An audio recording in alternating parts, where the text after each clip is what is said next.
37th parallel on America's haunted highway. It's Pixelated Paranormal, your guide to the unusual and the strange.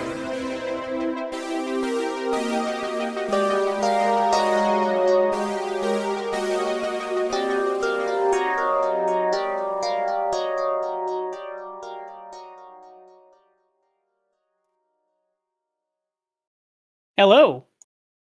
Hi. It's me. And we're here to play some Ghost of Saltmarsh tonight. And I'm here with some lovely people as we play this game of Ghost of Saltmarsh. Starting with Preston. What's up, all you cool ghosts and goblins, you crocodoons and crocodingos, skeletors, skelets, witchers and witches, bugbears and non-bugbears, owlbears, and whatever the fuck else you want to be. All right. And then we have Captain Krathi. Ahoy. I am present. And we have Joe. Howdy. I am and accounted for. Wow. We have Jordan. Hello, and welcome to the party. I'm playing Bubbo. Pleasure to have you here. And we have Chris. Hello, I'm Bonzo. I play the Trash Goblin. And I think last but not least is Slade. Hello. I am Lucas and I exist. Man, we sound like a wonderful bunch of coconuts today. Everybody's got their A game in today. Yippee! The crud's going My around. DM started criticizing me. Now I'm feeling less motivated. No, you were fine. Everybody else just seems like, yeah, we're here to play some D&D, and Kiz is out tonight. She wasn't feeling well, so Joe said he's not waking her up. So if you're looking forward to seeing Kiz, blame Joe. That's true. All right. And when we last left off, you guys had infiltrated the Monastery of the Distressed Body, had caused all kinds of havoc with the system, raided the treasury, found some brains in a jar, got them legs, and flew around and tried this. Or you didn't try. You saved all the individuals by subterfuge, as you kept reminding them about Gerald and what happened to Gerald. And then you guys decided that you were going to go take out the Bone Devil or the Grand Master in the cathedral. And once you got there, you had already unlocked the knowledge that he actually wasn't a Bone Devil. He was a quasit inside of a Bone Devil body and had his two underlings, East Wind and West Wind, to become angry because they're not taking orders from such a weak individual as him. And then the Bone Devil got mad, and that's where we stopped because we were getting ready to start combat. All right, so let me go ahead and add these to the combat tracker, and everybody else wants to roll initiative.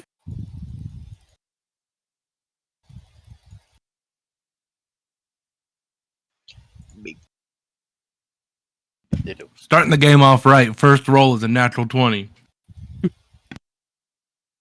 Yeah, I'm a little nervous. Oh, The brothers, roll 20s. Let's go. Let's go. man, there is really something going on with nat. It's like there's too many nat 20s in this game, which scares me because there are weapons in this fight that could kill you in one hit if they roll a nat 20. Yeah, me. Uh, I mean, there's a Vorpal sword laying around. Oh, there is Pieces a of Vorpal wood. shard. Flaws, Yeah. apparently. Which is crazy. We can identify shards of a purple sword and know what it is, but whatever. It They just go looks like a straight- sword. listen, this adventure was written for extra life, so Listen, the shards are a little vorpally, all right? Yeah, so everybody's seeing a Vorpal sword. Come on, snicker snack. Watch your language. All right, and we Yeah. start out with Elias. All right. Have at thee. Pretty simple. I have a single pony.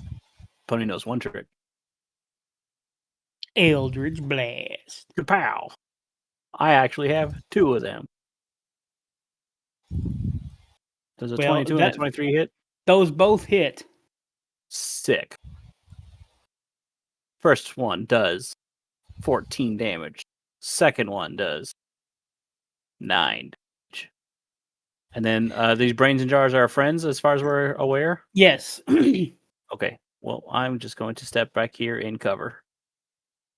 Did you guys invite them into the fight, or did you leave them in the outside? No, I just brought them all in. I thought they Yeah, I'm followed, pretty sure they came in with us. and then Yeah, we okay. got Click and Clack up there next to Big Man. I believe last time they decided to go ahead and Click and Clack. fight for us East too. Wind and West Wind or something like that. Yeah. Yeah. Yeah, Tweedledee and Tweedledum. So your absolutely strange colored Eldritch Blast shoot out from your finger guns and blast into this Grandmaster, the Bone Devil, and he calls out, "How dare you strike me! Please, East Wind, West Wind, help!" And yeah. I guess you're done then, Elias. Bitch, right? Yeah, that'll be the end All right. of my turn. Slade, it is your turn.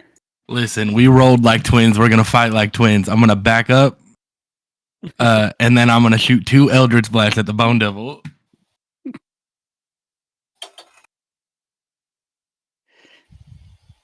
First Oh my one. gosh. And Are y'all gonna roll the exact second same one?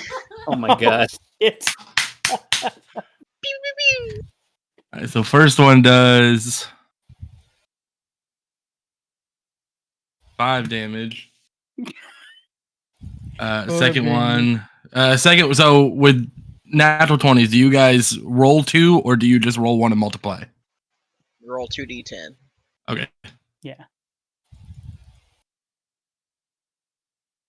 It didn't want to roll 2. Yeah. It's okay. 6 damage. All right. How dare you? All right. Combat tracker. Krathi, it is your turn.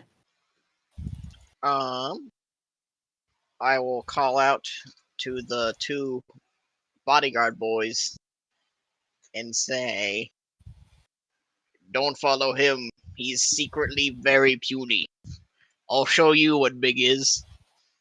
And I will transform into a large creature Oh man. because I can do that now, which will make me big.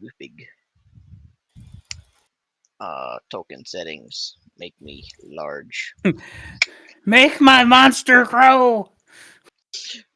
and which increases my speed to 55. And then I'll run at them. Jeez. 5, 10, 15, Dum, 20, dum, 30, dum, 40, 45, 50, 55. The pews shake as you run down the row. And then, will you allow... That's a bonus action to do that. Will you Yeah. allow me to do a bonus action as an action? What do you want to do? Just rage. Yeah. Yeah. I won't attack this turn, but... Okay. Alright. And then I rage. And I'm done. I'll allow it this time. All right. Tack. It is your turn.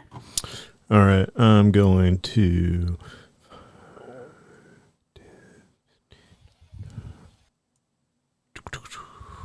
There. Yeah, 30.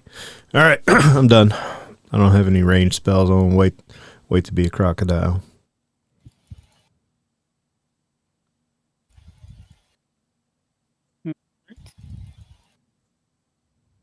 That's your turn then? Yep. Yep. You're not going to cast any kind of spell, or you're because you're still a turtle, right? Yeah. Everything doesn't really do me any good right now because I'm too far back from the action. So Okie dokie. Let's see. Oh no, it is combat. I am afraid. One of the brains in the jar says. But what's he gonna do? What can they do? Eldritch Blast. Oh, they can't. They So can't many. help.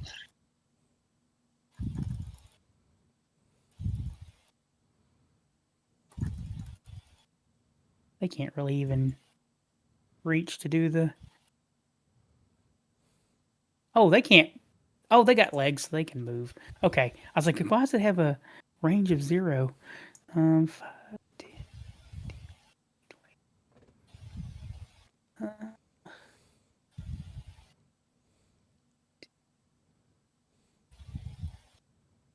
30. All right.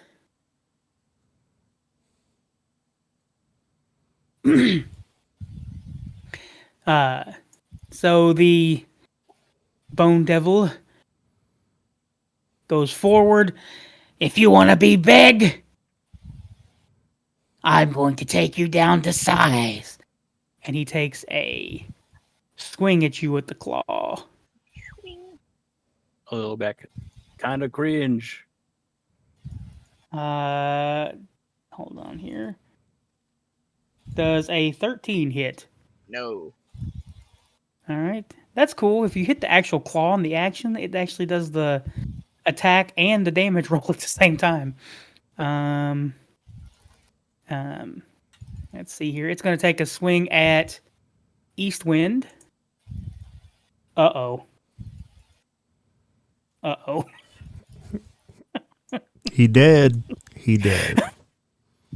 Well, not yet. Let me see here. He crippled. Oh. He crippled. Oh, yeah. Yeah, you just watch his head get lopped off. Wow. You can't even see his rolls. Everything could be a 20. Oh. Oh, is it? Oh, I didn't know that. Here, I fixed it. Yeah. Nat 20. And then with his tail, you see he's got a tail. It whips around and strikes at West Wind. Did I just lose connection with all of you again? Nope. Nope. If you did, we can hear you now. So, does a sting? Let me see here. Nope. East Wind watched, or West Wind just watched his partner get his head chopped off, and he sees the sting coming from a mile away and dodges out of the way. Luckily, as you notice that the tail sting is dripping poison. I've done killed one of you. I demand all of you to step down. Nobody suck on his tail. It's poison. All right, Strix, Bubbo, it is your turn. All right, we're gonna go ahead and cast Magic Stone to create 3 Magic Stones, and then Okay. from there, we'll probably attack with one of those 3 Magic Stones. Let's see. Yeah, I'll stay.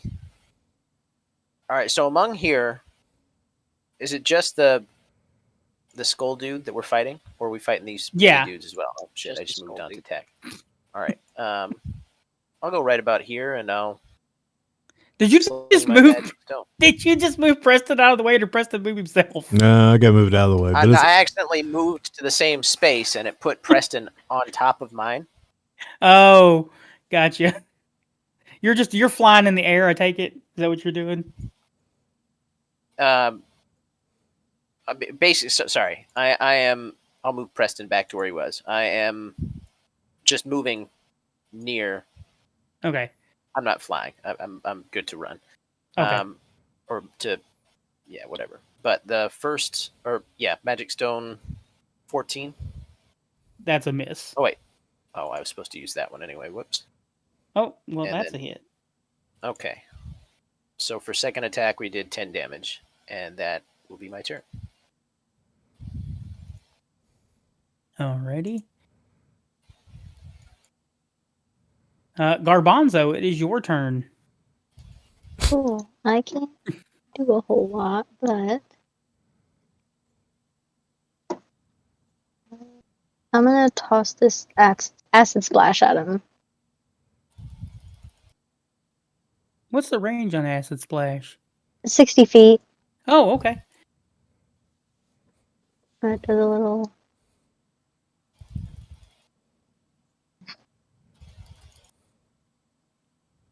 What's he got to Okay. roll? Is it a dex save? Is that what it I is? Yeah. think so. Yeah.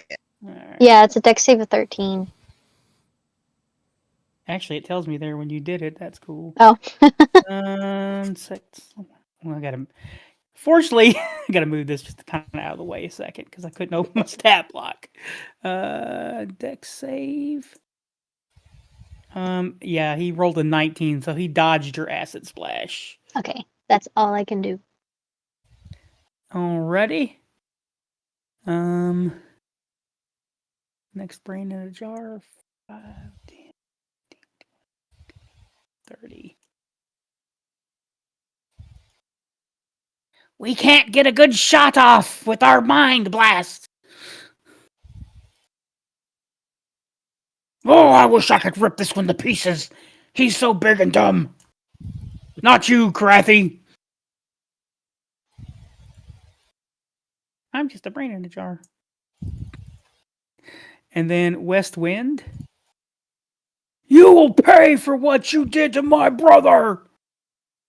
And swings his blade. Does.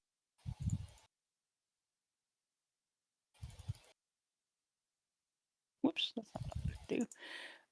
And then does he get 2 attacks? Oh, he gets 3 attacks.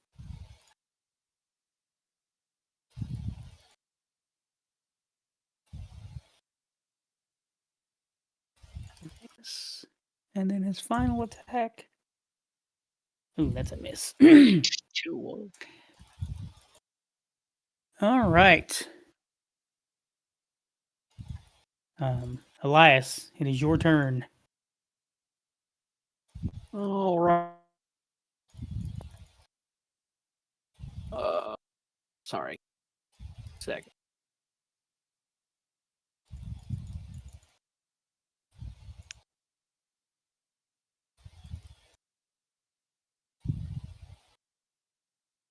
Okay. I am going to ask him to. Well, hold on. I gotta get in a line that doesn't hit other people.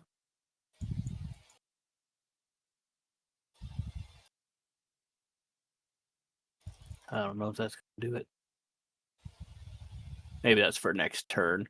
I'm gonna use a bonus action to place my hex on him, Okay. which will give me an extra d6 of damage, and I'm going to give him disadvantage on, I don't know, dex checks. Okay. And then I'm just going to do a classic while I line up my shot. 2 more Eldritch Blasts. All right. Ka-chow. Ka-chow. 20 Those are and a both 23. hits.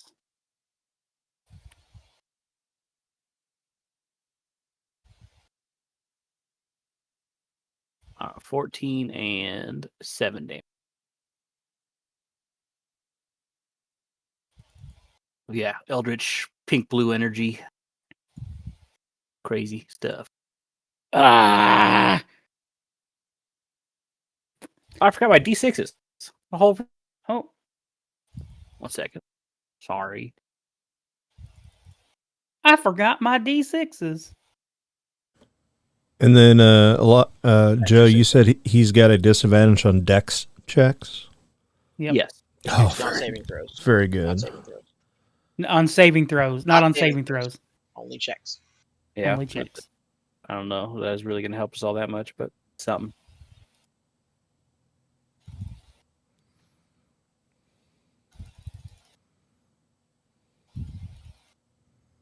That's it for me. Alrighty. Slade, it is your turn. All right. I'm going to move a bit closer. And I'm going to hit him with a second level guiding bolt.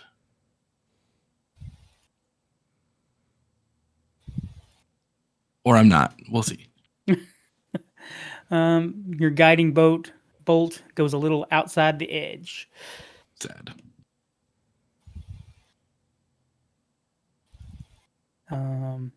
That's the end of your turn then, right?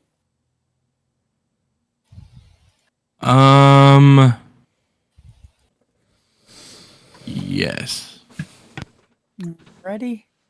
Krathi, it is your turn. I will crush this pew as I move around to give free line of sight for people. And You step on the end of it, and it just kind of does the thing where it like flips up in the air and goes flying across. it may be super dangerous because he'll have advantages to attack me. But I'm going to reckless attack so I can get my super damage. Okay. So, attack him at advantage. We'll find out.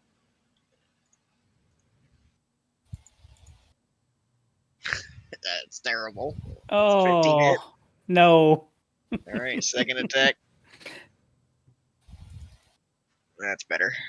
26 Okay, that's a hit. That'll work. damage.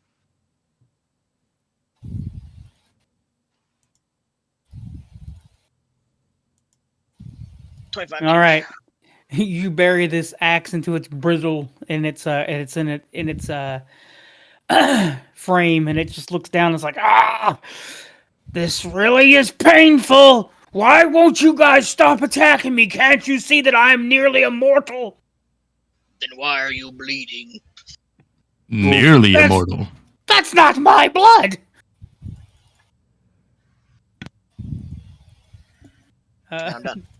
Dak, is your turn. Okay, I'm gonna saunter up here, and then Why is there snow? just hold on. I'm getting ready. Okay, just calm down for a second. I'm gonna cast Erupting Earth. Oof. Why are you casting it there? Okay. Oof. Sucks Okay. for West Wind. Anyways, those two guys need to roll me a dexterity saving throw. Actually, you're only hitting one, right? Okay, from right there. Okay, cool. Because that still gets big guy. Yeah. Okay, we'll do that. He fails. And And so what's Erupting Earth do? well, it's going to make that whole area difficult terrain, and each 5-foot square requires 1 minute to clear by hand. And then, where did it go? He's going to take whatever that says in damage. 24. All right. So as soon as the earth behind him erupts, you kind of break his throne that he's been sitting on apart. And you see like all kinds of machinery kind of go clattering to the ground. But more importantly, what you notice behind on the back of the actual throne is that the back of the throne looks like it's actually some kind of gate. And you just split that asunder. And as soon as he sees this, he screams out, "No! No! No! You have destroyed my way home!" Like a magical gate? Yes. Gotcha. I can't get back to hell now. I'll send you there. Don't worry. Yeah, you're going. Just not through that doorway. Have you tried looking in a mirror? You big ugly mug. No. Fine. Nothing. I'm not taking it back though. We need a Predator 2 reference, and somebody needs to be like, "All right, pussyface, your move." All right. So, what is he going to do? He takes a swing at Krathi With advantage. with advantage.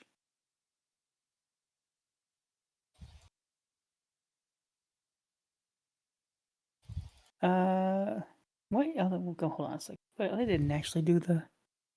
Oh, never mind. Damn it. Damage. All right. All right. It 21 rakes out at you with 21. Does it? Oh, wait, he's got advantage. Hold on. Let me roll this again. Okay. 21 actually hits you. Yeah. But not. At least it's not a nat 20, and so you'll take that 8 points of damage there.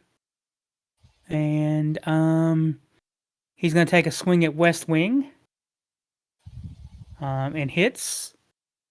And West Wing is gonna take 9 points of damage.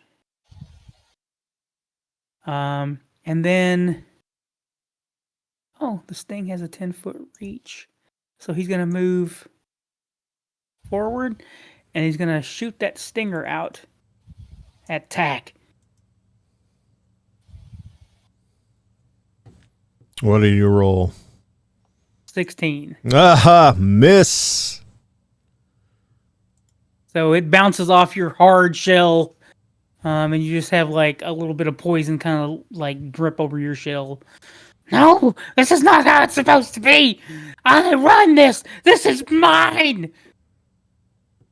I really just want to yell out. So you can't hit anything that isn't your own minion? Come on, man.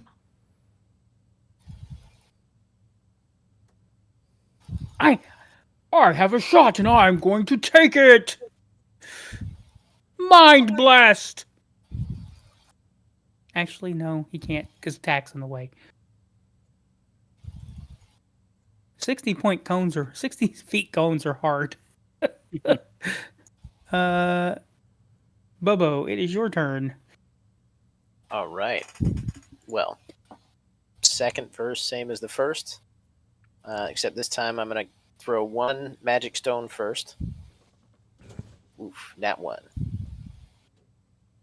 Right, that's a then miss. I'll cast magic stone with my bonus action. Then I'll All throw right. a second magic stone with the And sling. miss. With my okay. That's a miss. 17's a miss. Yep. All right. Has then an I'll armor use, class of 19. That'll be it. That's my turn. Garbanzo. Let me see.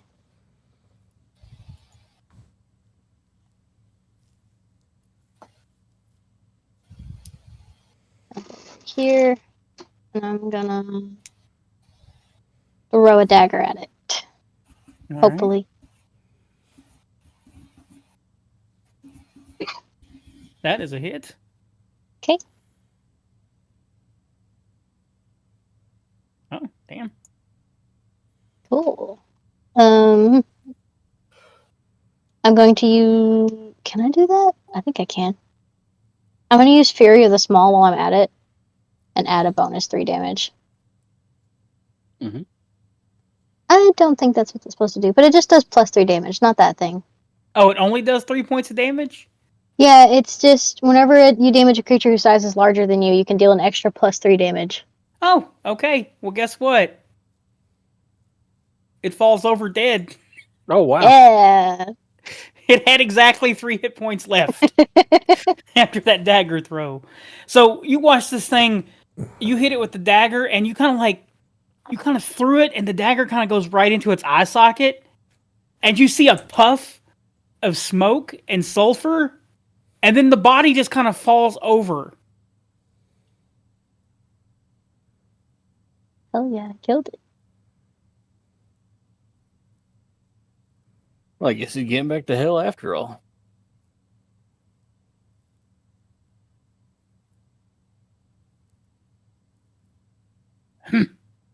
This creature is dead. West Wing walks over to it. And he kicks it. He's like, but why is the body here?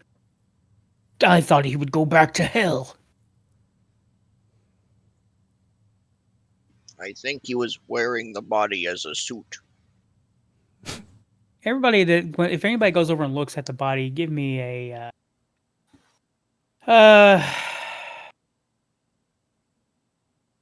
give me an investigation or an arcane roll. Whatever's higher. Oof. 22 for Arcana.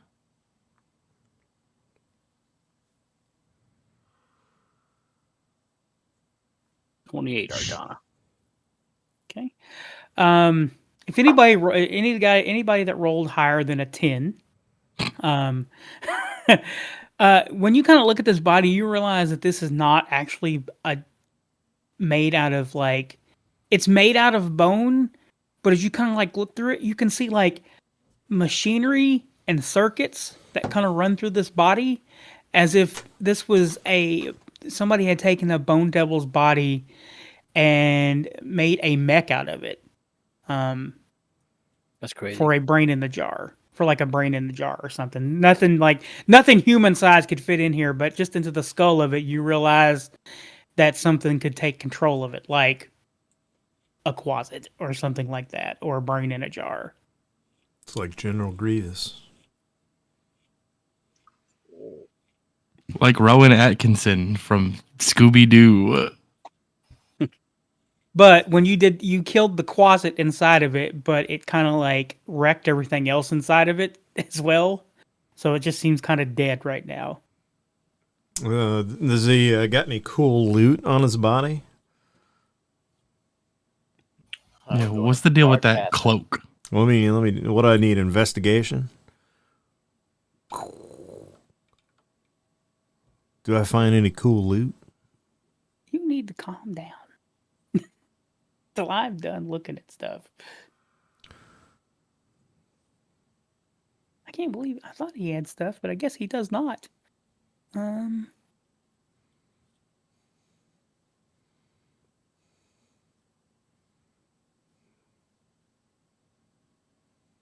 His magical nails disappeared.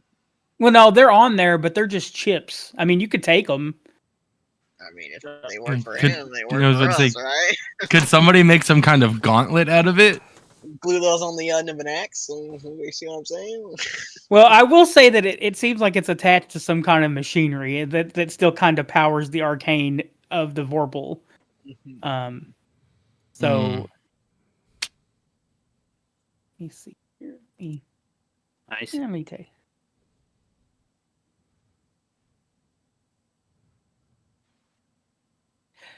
You notice that West Wind goes over to the body, and you see him like going through his brother's stuff, and you see him take the blade that his brother had.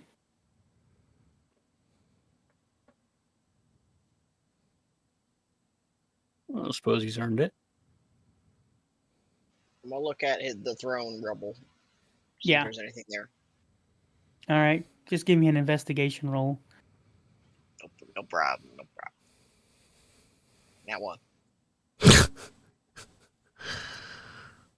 Okay. Nope, you don't find anything over the Can't throne. see anything from up here. Need some help? One second. I know there was some stuff on this damn. Smash, smash. So the Grand Master also had like a crown on, and he had like a scepter. King Krathi. Slade, when you see this helmet, oh shit, it definitely reminds you of an old Spelljammer helm. This is what magic users would use to pilot Spelljammers. Oh shit, that's what people would use to pilot Spelljammers. Pilot a what now? And I toss it over to him like, I have no use of this. It probably was the thing that once piloted this whole ship, But now with the throne, he realized the throne was actually the helm of the ship, and it's completely destroyed. Well, fuck.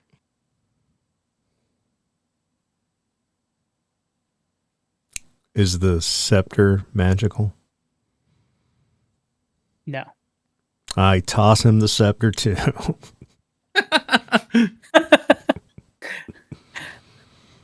I don't really need this. All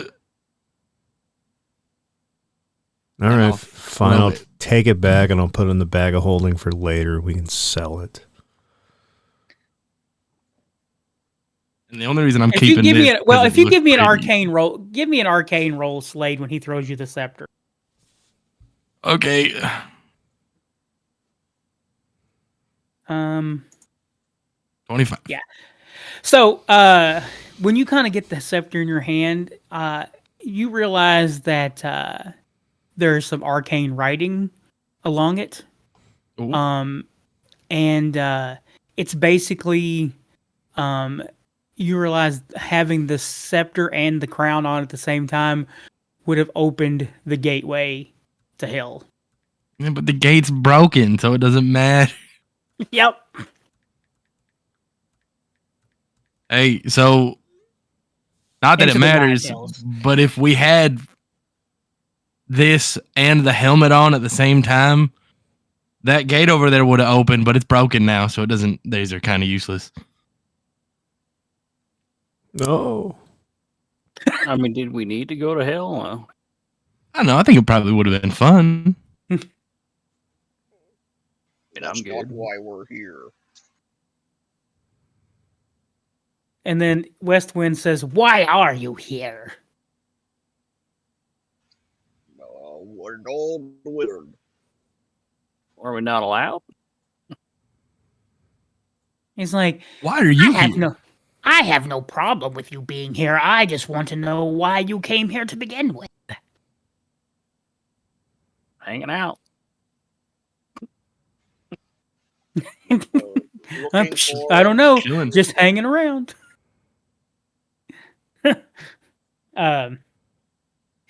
He's like, I came here to work with the Grand Master, but now I see that he is a phony. And you do that cloak, Slade, that you kind of you realize that he's wearing is just made out of the all different faces of prisoners that have been here over the years. It's just their faces like stitched together like an Ed Gein couch. It's pretty rad. Think you should. But wear is it magical? No. It's an intimidation piece. Yeah. Hey, Tack, can you put that in the bag of holding? Just I got you. thank you. So what do we put in the bag? Well, Don't worry about it. I just want to update the bag. Oh, we put yeah. in the skin cloak.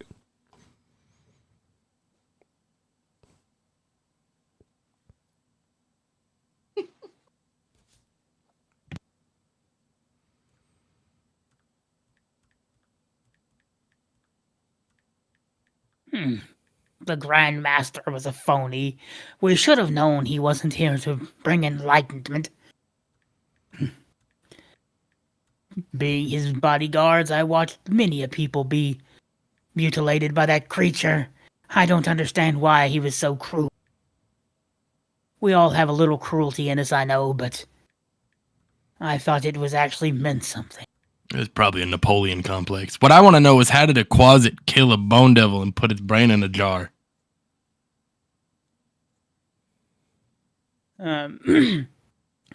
I wonder. I doubt he actually killed the Bone Devil. I think he just seen an opportunity. Looking at this creature, you can see that it's made out of mechanical and arcane bits and bobs. I'm guessing it was just a suit. Looks like bones to me. Why are you so big? Oh, Don't come any closer. He ate all his vegetables. When You he was can't young. just ask people why they're the size they are, man. That's kind of fat phobic, if I'm going to be honest. Well, I figured I could intimidate him. He goes over and kicks the body again. Well, he was well and informally intimidated. Good.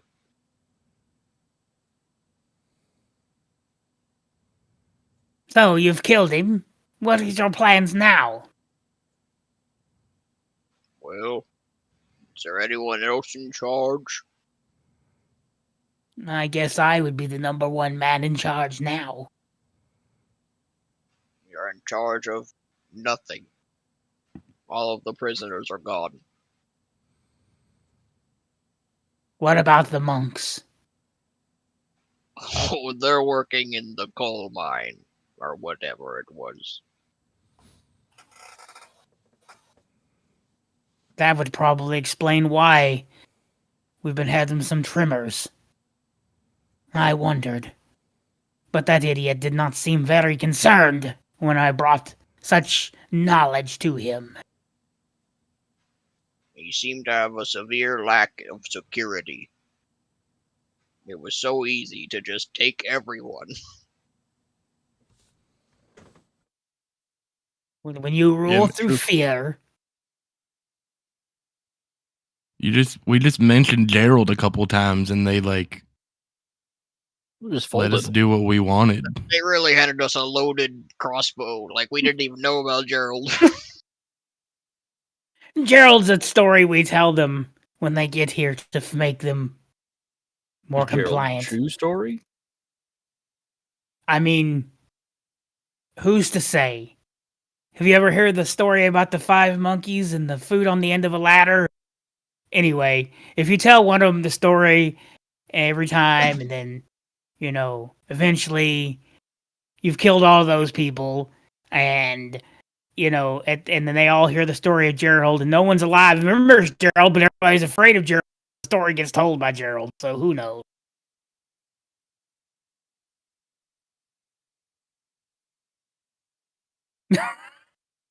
Just watch Krathi shrink down was just so weird. I shrink back down to my normal size. So in other words, I'm guessing this place will not be floating much longer. I doubt it. It's a shame. I could have done some good here. Like what? And by that you mean I mean, everyone's always looking for enlightenment. We had a steady stream of people looking for enlightenment. Not were that you gonna I'm keep not that- flaying people? I mean, I never liked the flaying. I never liked myself being flayed.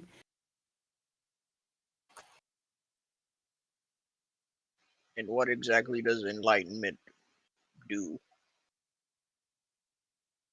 Because it Maybe seems an like it's just a intercom. flaying thing. Everybody's always out there looking for something to make their life mean something. Everybody Like it just, that's not much meaning. Yes. Good point. Well, I'm gonna get out of here. I don't want to go down with the ship. I'm not a captain. I Do thought what just you will said with you the- were in charge. I said if I'm probably the number one man, I would probably be the one in charge, but I didn't have to accept it.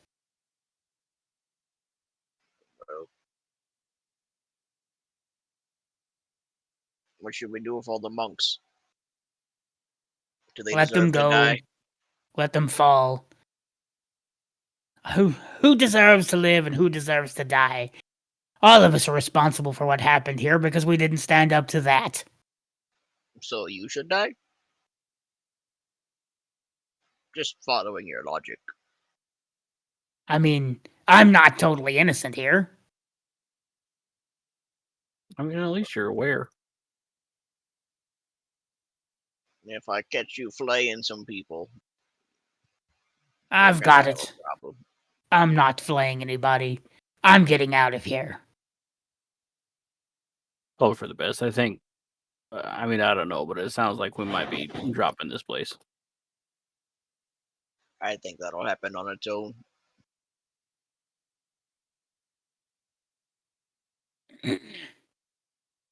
He says, uh, a word of advice, though.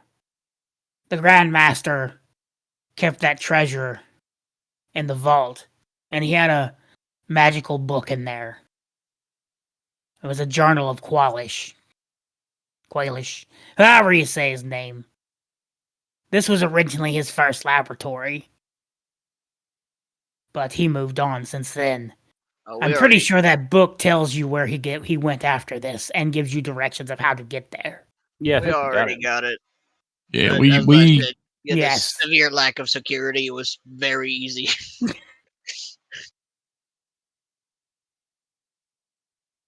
funnily enough, that's where the guy who claims to be the Bone Devil, that's where his brain was, and we dropped that motherfucker into the abyss. That's right, you guys did do that, didn't you? Yep. Yep. Well, that's probably for the best. He couldn't have got home anyway, even if he got this crazy, disgusting body back.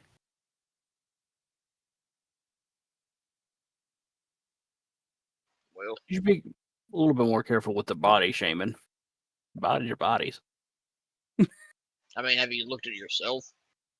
You ain't much of a handsome lad anymore. I had a face once. It wasn't that great to begin with. It's better than this. You look like a freaking meat pie. Are you trying to hurt my feelings? I don't know. I have no feelings. Yeah, all your nerve endings got cut off. Bye. Let's leave. I agree. Right.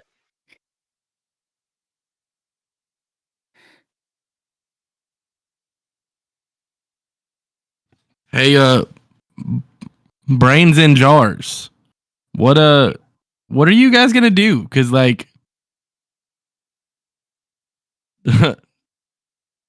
respectfully, I don't know how people will take to brains in jars walking around.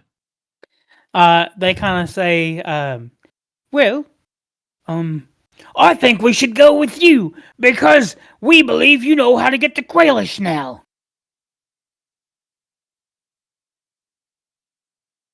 Maybe he can find some way to put our brains back into some sort of body.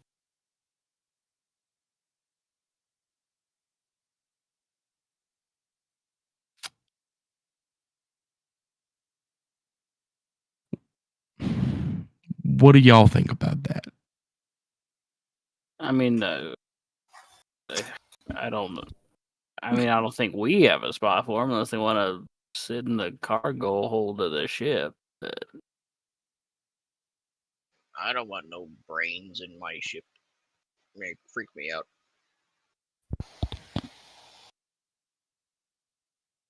But they were once human beings ish. Yeah, I mean, I just Look, I don't know where it would be good for them. This is what heroes do. We got to help them out. We got to take them with us. I bet the Cardophile would like to study them. Oh yeah. Or at least talk to them, get their knowledge. He'll know where to touch you.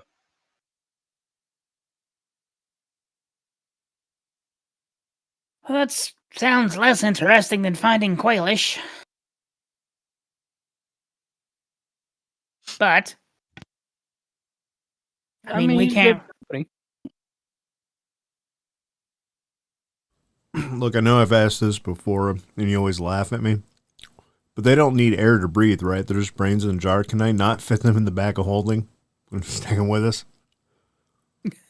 I don't know. I'm guessing that they don't need air to breathe, but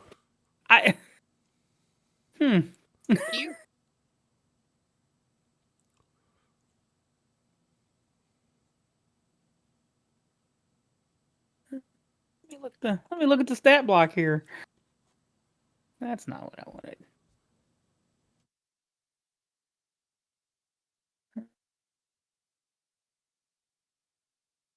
Apparently, they do need some kind of air because it doesn't say that they don't. But they're a brain in a jar. They don't need air. They need oxygen to aerate their, their fluid.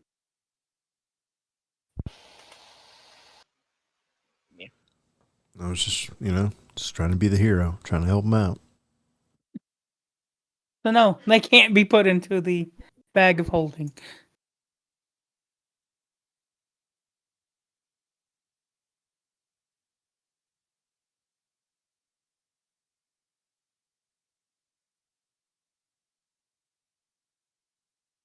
I mean, yeah, I think we can still be the hero by bringing them back to, their the cartographer.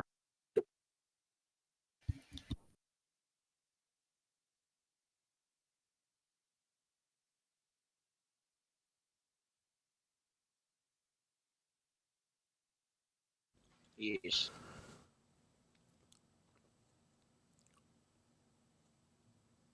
Are we going back to the cartographer before we go to the Quailish thing? I think so. All right, let's just take him with us. Let's just drop him off to that guy. It's his problem. Alrighty. Maybe they can learn something from each other,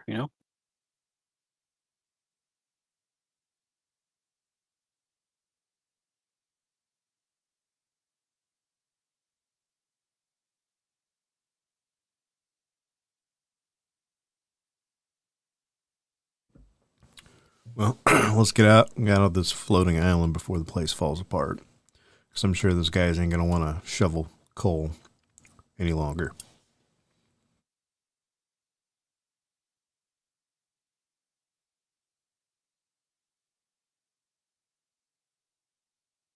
All right.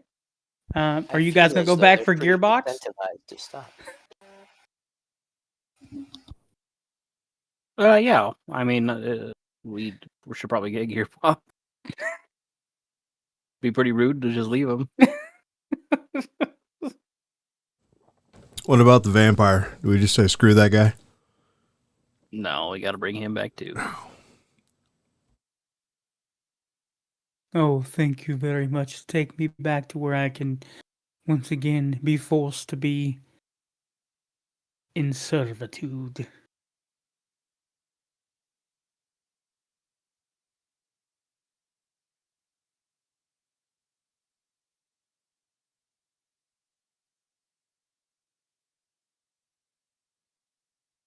All right. You guys find a gearbox, and he's able to disengage himself. He's like, this was an interesting journey. I got to see so many things and learn about all the magical things on this floating island. It will be a shame to see it purged. I hope you downloaded it. Yes, I was able to download some information about this place. But I'm glad that we found the book. The cartophile will be excited to see it. It has been one of his life dreams.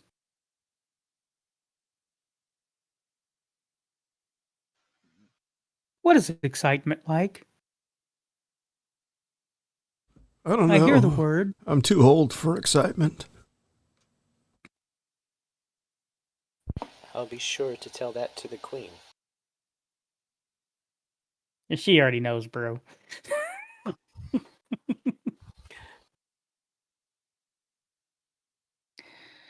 All right. You guys load up and headed back to the cartophile.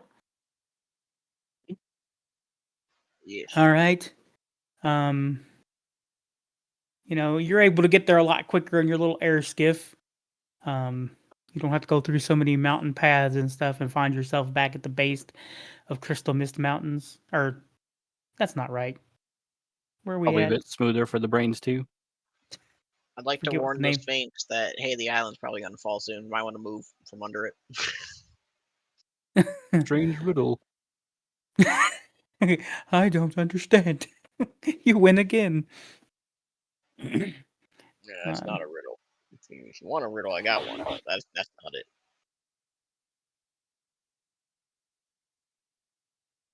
All right. You tell the Sphinx, and he tells the Miranoth. And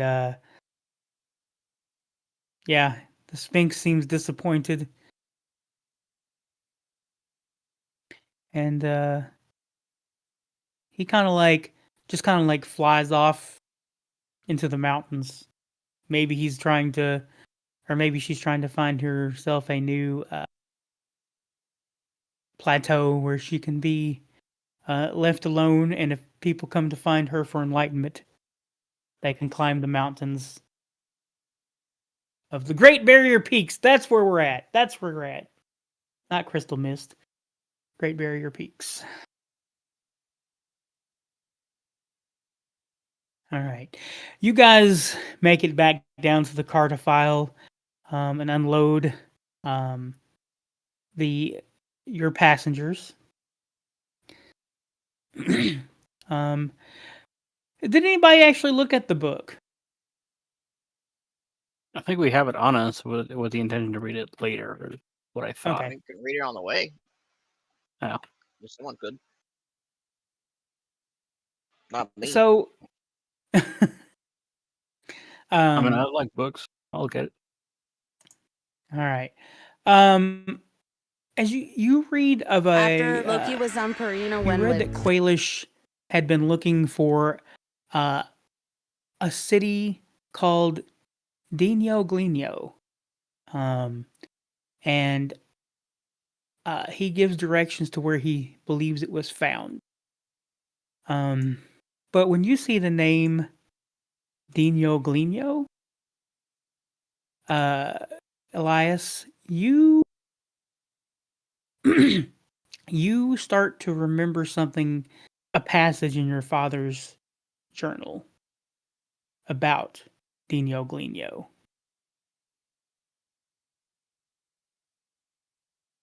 And this is what the passage says if you read in the game chat there.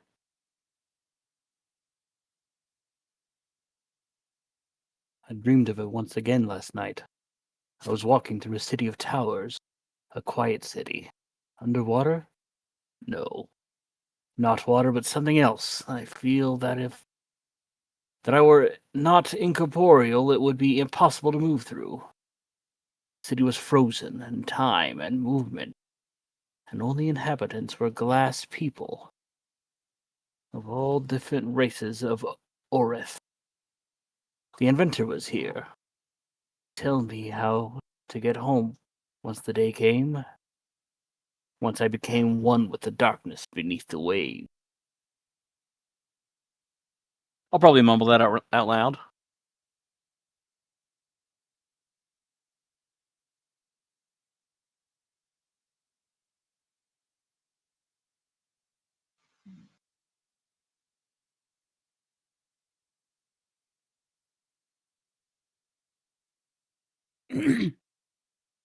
Well, this city sounds Yeah. important. Yeah, and some of the notes kind of lead you what looks to be through some more mountain tunnels past the monastery, deeper into the mountains. And it does talk about people of glass. And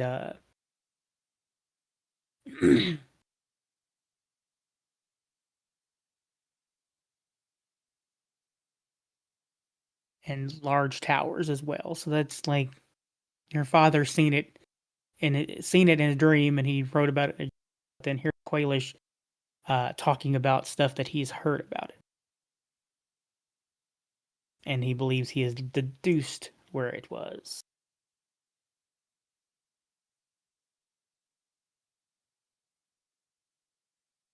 Good heavens, I'm glad to see that you guys have made it back, and my hirelings are all in one piece. Did you find anything? A lot of brains. And he's like, oh.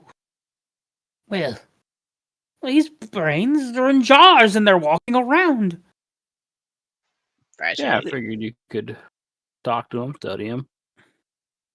I bet they have all kinds of knowledge. Oh my. But they do. This is fantastic. This is well above my what I ever expected. And he's like, he starts kind of like, you see him start talking to him, and they start talking about Quailish, and they're like, oh, he's like, this is fascinating. So, did you find anything else?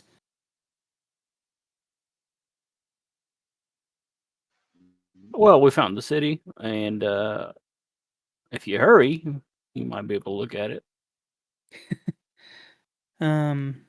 He's like, interesting. He's like, well, what will you do now? Did you find what you were looking for? Think so? So you found the apparatus? No. We found the steps to the apparatus. Nothing's ever quite so simple. Oh, that is a shame.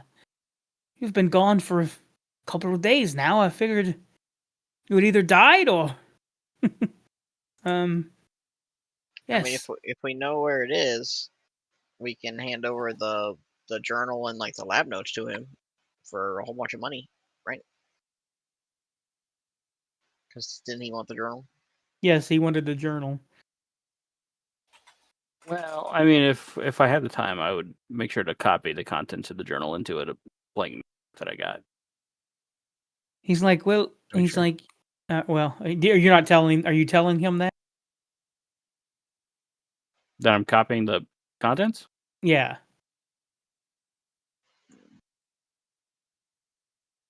Mm. If he asks about it, but I'm not gonna like outright tell him. Okay. But did you tell him that you have the journal? Did you tell him that? Yeah. Okay. He's like, do you need the journal? Are you is there anything in the journal you need? Did you find the information there you're looking for? I take it you did. You know, we need it Well, to yeah. find the apparatus, and after we do, we can give it to you. Sure. I would prefer that you at least still take Gearbox with you so he can keep an eye on the journal. That's fine with me, I guess. Oh boy, I get to see more. This would be exciting if I had emotions.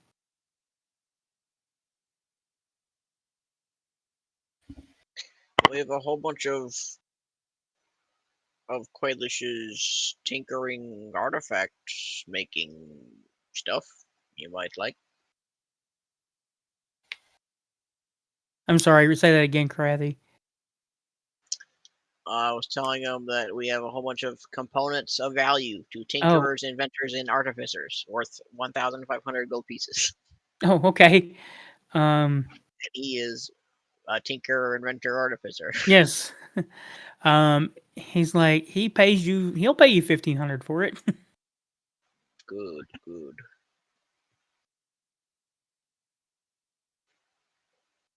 And if he also wants the lab notes that were about making the plane or whatever. Uh-huh. Not the plane, but The skiff, whatever it is. that's worth 2,000 to the cartophile. All right. Well, he hands you over 2,000 gold pieces for that. These are most fascinating. I have a lot of the same parts here. It wouldn't take me much to build my own skiff. That's a dangerous idea, though. That's almost like, if I were to get this skiff, that would almost be like adventuring once more. The call to adventure has not been this close in a long time. If you keep paying these prices, we'll adventure for you. Oh, please. I've got maps already worth more than this.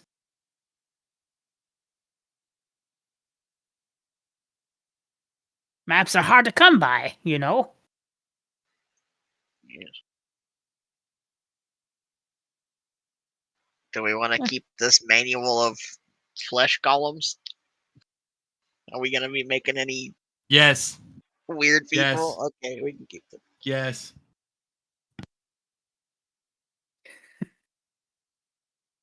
A little bit creepy, but it's fine.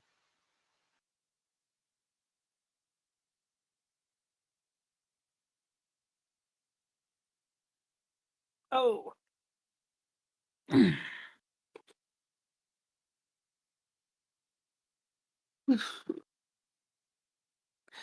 Well, y'all are more than welcome to stay for the evening if you want to wait to head out. Suppose we could get a long rest in.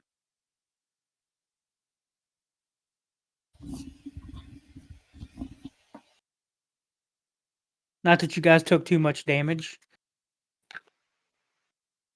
Nope. You guys made shit short work of a level 10 monster or a CR 10 monster. Well, he didn't roll a 20 on me. Yeah, the only 20 it rolled was on poor Eastwind.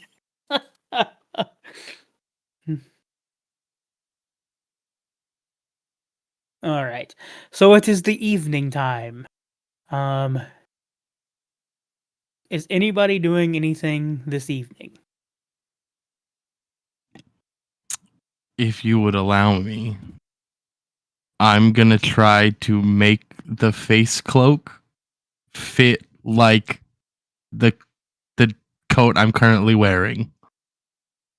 Okay. Do you you gotta use or how do you have crafting of some sort? No. I mean that doesn't mean you can't try it. Uh,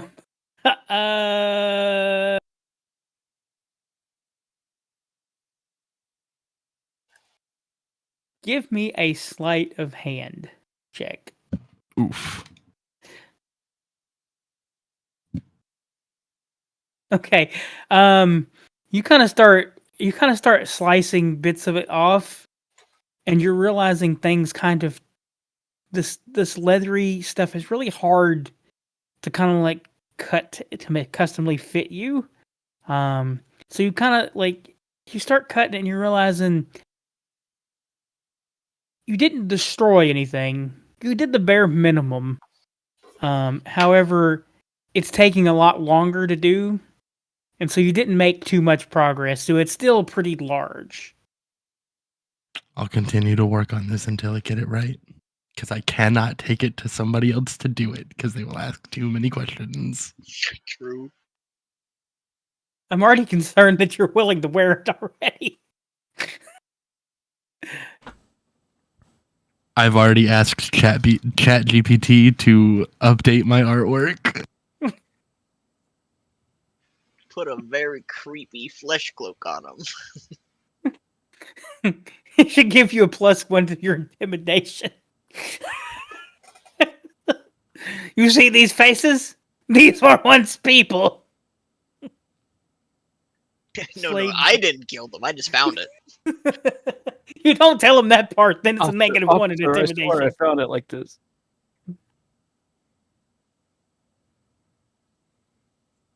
I would also like to, if I can, find a quiet moment to talk to Krathi. Alrighty. I'm sure. I'm doing nothing. I'm just gonna hide in my shell and go to sleep. I'm using tack as a footrest as I'm sitting in my chair. Captain, can I talk to you? Aye. I meant to talk to you about this, well, I don't know how long ago now. Feels like a month or more. But I had too much claw wine. Oh, yes. Did you... Well, Yeah. Did you serve on the same ship as a Llewellyn Blackwood? Little Lou, yeah. On the Azure Little Dancer. Lou. Well, he was, quite short. Well, About as What? tall as you. happened to him? Well, I'm sure God will tell me if I'm wrong, but last I saw God him, doesn't know as much information as you guys do about Llewellyn. last I saw him, he was left on an island with some green weird magic. Kind of disappeared. Presumed, dead. Sucked away. When was this? Oh. Wait, is this the section we role played out? Is that the last time you guys seen him? This time I saw him. I assumed. Okay. I was thinking we said he got back on the boat after that. Or you drug him back onto the boat. I don't remember. Do you remember Elias? I thought he got sucked away. I was under the impression that he got back on, and then something else happened later. Yeah, that's what I had always assumed too. I mean, we can. Okay. Then I can change it to what happened to the boat. This last time I saw him. Yeah, he was. Well, I was on my first ship I was ever on.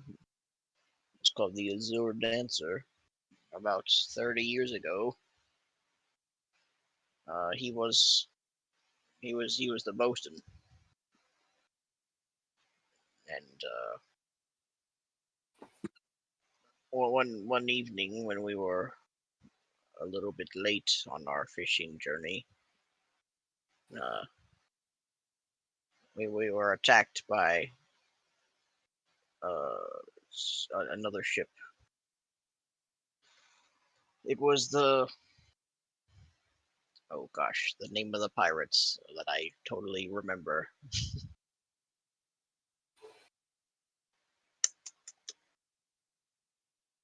What are they called? The Sea Princes? Yeah, them. A sea prince ship. And we tried to fight back, but they weren't interested in taking prisoners. They seemed to be more interested in just sinking the boat.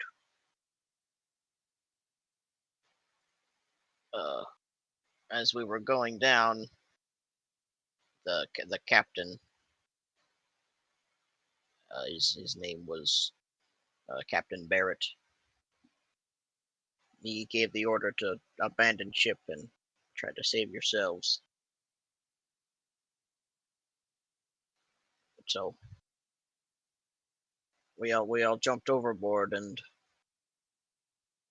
they were attacking us with their bows. I suffered some wounds, but I was able to grab onto a piece of driftwood from the ship, part of the hull, and was lost to sea for I don't know how long. I went unconscious onto the hull piece, and was eventually dragged back ashore outside of Saltmarsh. But that's the last time you saw him, when you were attacked by the Sea Princes. Yes. Last time I saw all of them, actually. I assumed I was the only survivor. Well, I don't know. It's strange. I have his old journal from, I guess, the last time he ever came to port or home or whatever, or unless it. I mean, I don't remember seeing it until I was, I don't know, in my teens, and I looked through a drawer and found it. But in his journal, he's talking about the things that we're doing now, like this this city. I think he's mentioning it here. Yeah, you had a journal on him, and you would write in it every night. I assumed it was just like, a diary. He didn't let anyone see it. He kind of was obsessed with it, but I'm not a man to pry. But you see, he wrote of the future, of now. Well, I don't know about the future, but I think, he was seeing or investigating or searching or... I don't know. I just thought you could look at it, see if you had any ideas. And I just wanted to know what you knew of him, because I guess the more I learn, the less I know. He was quiet. He didn't cause that much of a fuss. Kept to himself. Worked on the boat.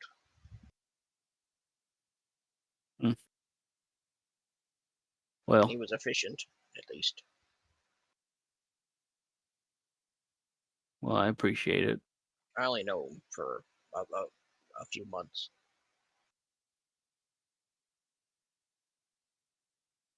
All right, well, if I come across anything else in his journals that might be pertinent, I'll let you know.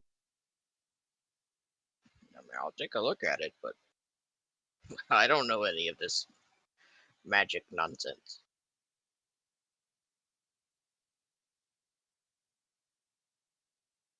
Fair enough.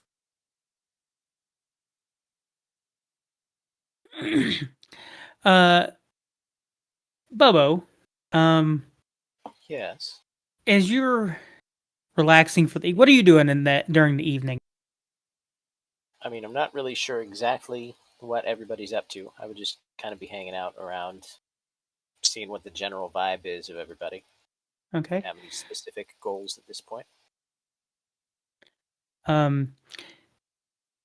Gearbox kind of flies over to you, and he says to you, "Do you enjoy flying?" Yes, me too. Since I don't have emotions, when you walk and when you fly, how do you feel different? When I fly, there are less creatures that can affect me. I feel more free. I feel more safe. Safe. When I walk, I feel vulnerable. He says, "It's interesting because I do not think of my mortality. As you creatures seem to care about, I am just a cog in a never-ending machine for Mechanus. So when I hear you say stuff like safe, there is no safe. I live for the Mechanus. And one day I will cease functioning correctly, and I will be replaced, cast off. That is the way of things. Sometimes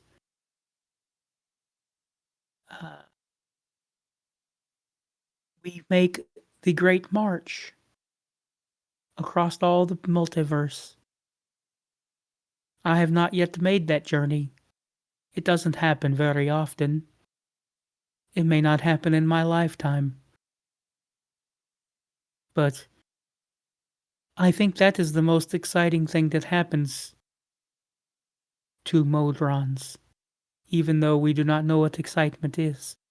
It is timed out perfectly, as all things in Mechanus. However, it is interesting because even though it's timed out, it's different. Does that make sense?" Not very much. That's understandable. But it's nice that you get to fly where you want to go. Me, I'm here to gather information for Mechanus. And I just seen you as another winged creature. And wanted to know how flying made you feel. Well, hopefully our perspective helped you. Yes. Hopefully it does. I will make notes of it in the journals. Now I must go. I know that there is another winged creature here. Another winged creature? Yes. I believe it says pieces of 8. What is a piece of 8? I'm not entirely sure myself.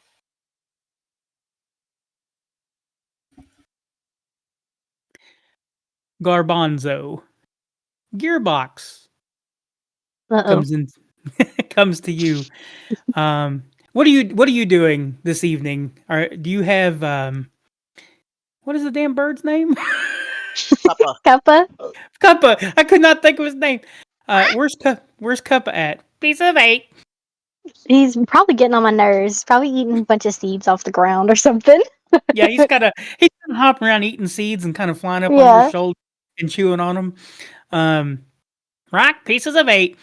And Gearbox kind of floats in, and he says, "Hello, Garbanzo. Hello, Gearbox. Do you speak for this creature? Do you know? Does it talk to you and tell you about flying?" I'm pretty sure the only thing this thing says is pieces of 8. Pieces of 8, right? I see.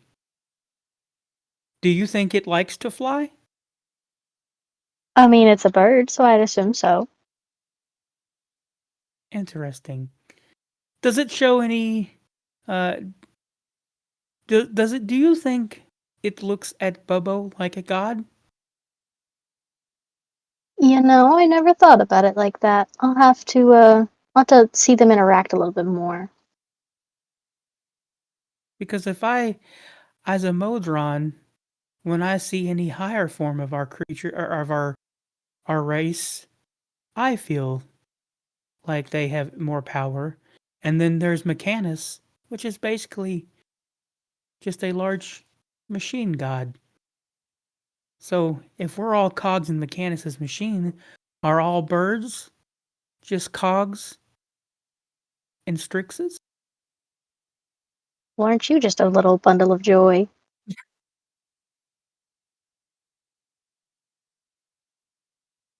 I must ponder this and put it in my journals. What does the bird eat? I see that it seems to be liking seeds. Mostly seeds, maybe some worms here and there if it can find some, but mostly seeds. Interesting. Well, I do not want to disturb you or Cuppa anymore this evening. I will be retiring to my den. I have lots of journals to write. Lots of information has passed through to me today. Well then, enjoy yourself, or whatever it is that you can feel. Time. I feel time marching forward, ever forward. Thanks. All right. Anybody else? Tack, you got anything you're doing tonight? Yeah, just sleeping. Just sleeping. All right. It's the next morning. Everybody can heal up your long rests, get your spells back.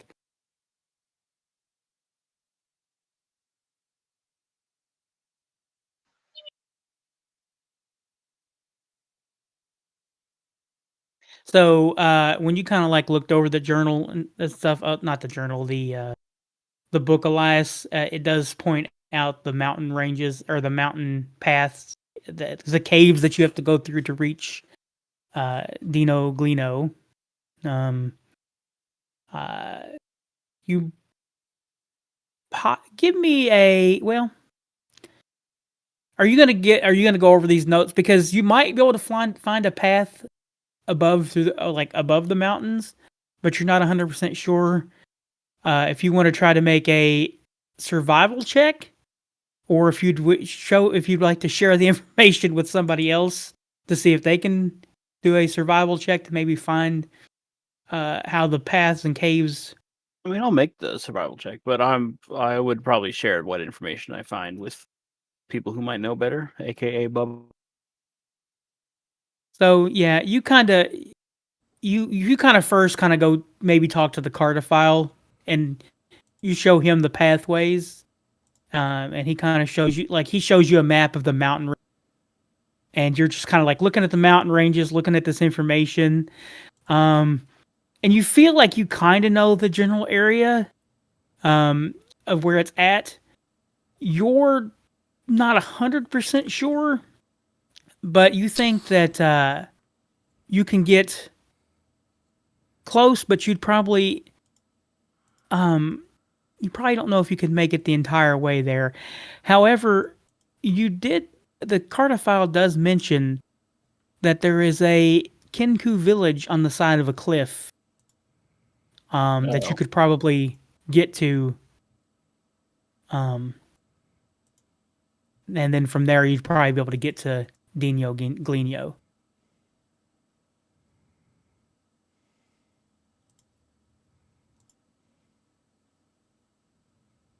Well, if no one else, I guess, has other ideas, probably check out the Kenku village.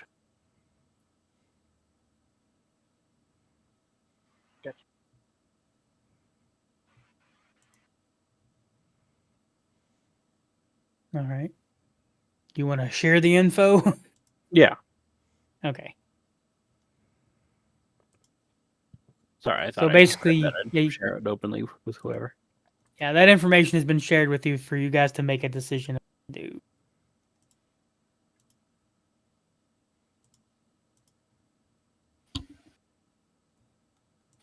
Not it.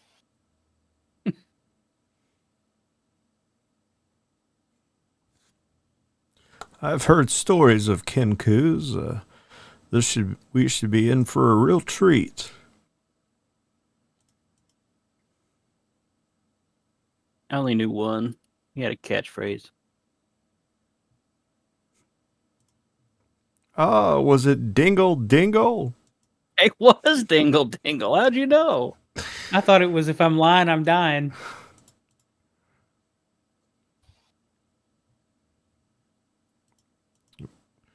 All right, I guess let's go to the Kenku village. I'm lying, I'm dying. It was a crazy old wizard, I think. No, remember that was Don John Raskin's catchphrase, but remember Yip Yip for like 7 sessions in a row would always say, I'm lying, I'm dying, and he forgot about it. Yeah, when I filing it away now. Wizard revived for the first time, I tried to steal that joke, like, I invented this phrase. Oh, that's right. All right. So you guys make it to the Kenku village, and you see like several Kenku watch as you approach. And this is a very high elevation village. It's kind of cold up here, and the Kenku kind of spot you. And there's looks like a pretty smooth spot that you could land the skiff nearby. Looks like it was once maybe they were planning on building something there and they just never got around to it. And a Kenku approaches you holding a spear. Like he's just kind of holding it like a guard. And you see him take the spear and he taps the ground twice. Tap, tap. And he says, "Who goes there?" Just like a weird voice. To the captain. It is I, Captain Krathi. Captain Gorathi. He says it just like you do. Yes. And he kind of tilts his head and he says, "What business do you have here, Captain Krathi?" Well, we're looking for a big old vehicle. Should be here. And he kind of tilts his head. Big old vehicle, and he points at your skiff. Oh no, not the one we're on. It's made by an old wizard named Quaidish. He says, and you see his kind of whole demeanor change. And he says, "Tick tock, tick tock, tick tock." And one of the other guards runs away.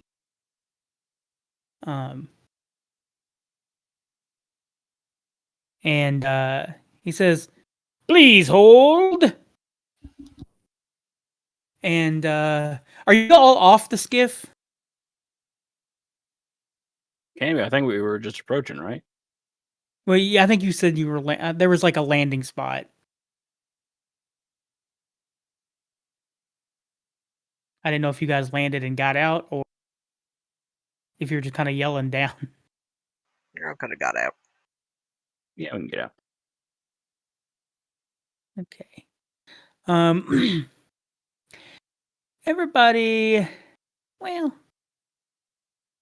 I'm pretty sure everybody would make this check at just a perception check. Just a flat 10. I think everybody's got higher than a 10. You see one like young Kinku. And he sees Garbanzo.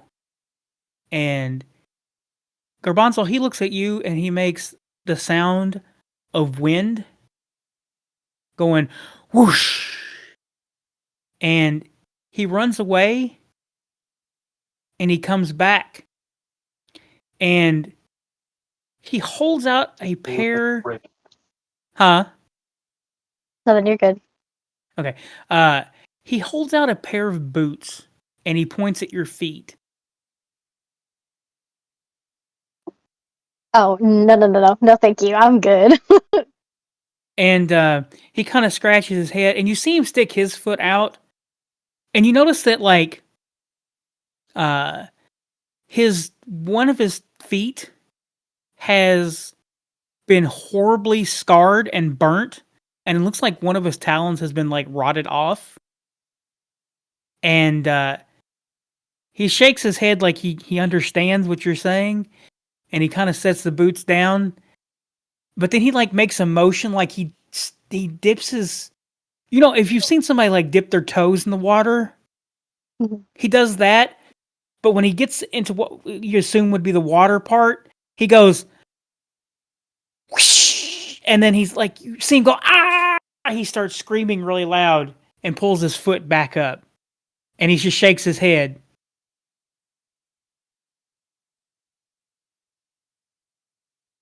I take it you want me to take the boots? I'll take them, but I'm not going to guarantee that I'm going to wear them. And he just says, okay. And so you kind of like look at these boots, Chris, and you realize one thing about them is they're kind of worn. They are in your size. And what's even weirder is you realize they're not the same boot. They're like boots that are same size, but like one is definitely different than the other one. And you're pretty sure they're both like right foot. But he seems counts, I guess. He seems very proud that he gave you these boots. Like he feels, you can tell that he's got some kind of pride on his face about this. Like he did his good deed. And he smiles, well, as much as a bird can smile, I guess. He makes a little ha-ha sound, and then he kind of like sits back down. And then you see an older Kinku approach. And the guard points at Krathi and goes, "Captain Krathi!" And then he points and says, and he makes a tick-tock sound of a clock. And he points at the elder. And the elder... Huh? Go ahead.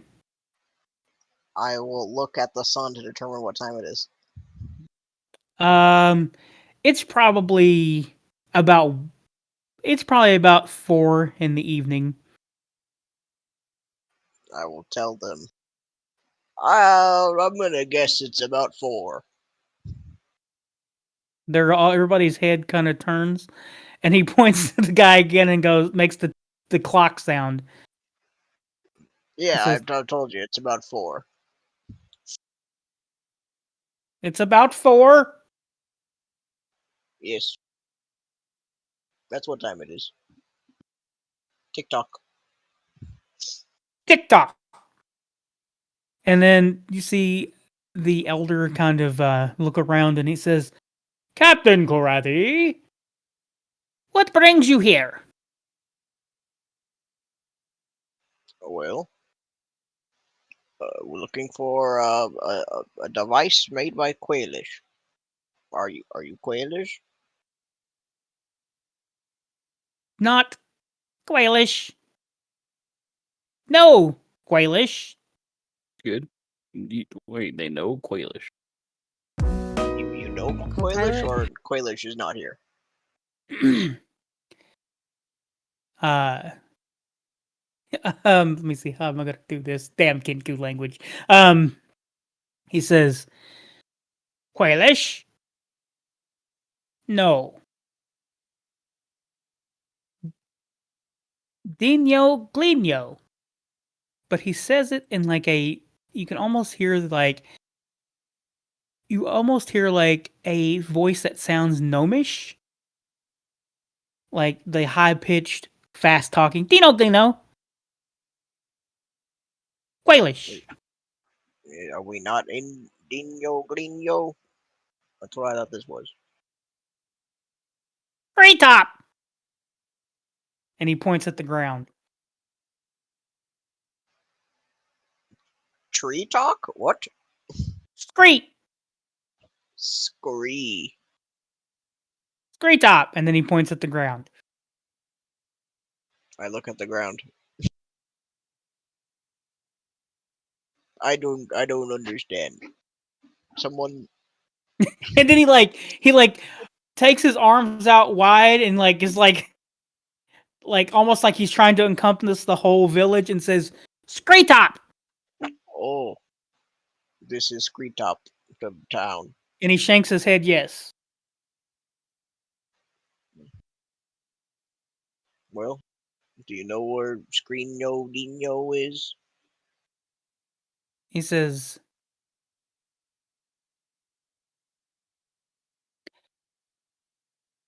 yes. Well, that's good.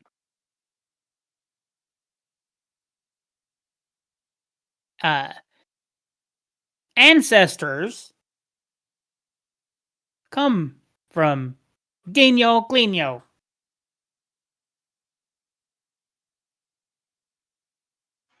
Survivors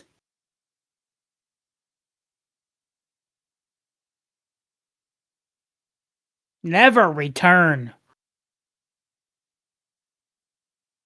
Dangerous. You know what's there?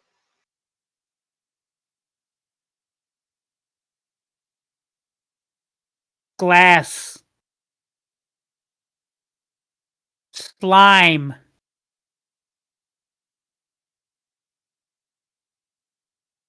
Hmm.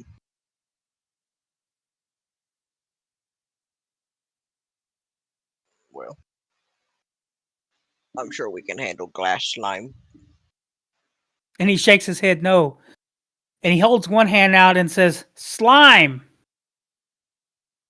And he holds out the other hand, glass. Is it slime that turns to glass? No. Both glass and slime. Yes.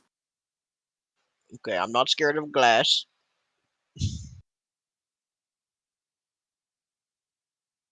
And then he puts up his fist, glass, and then starts like punching. Yeah, I'll punch the glass and I'll break it up. And he goes, slime, and he like points at Whoosh's foot.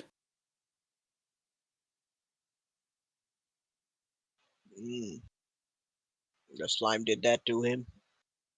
Yes. Okay. The slime can melt your foot. And you see him he says follow. And he kind of like motions for you to follow him. Got it. And he takes you into like this little cave. And wall to ceiling, there's just discarded boots, clothing, weapons.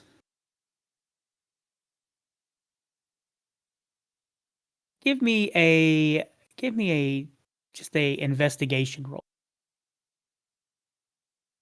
Everybody that wants to. Well, sure.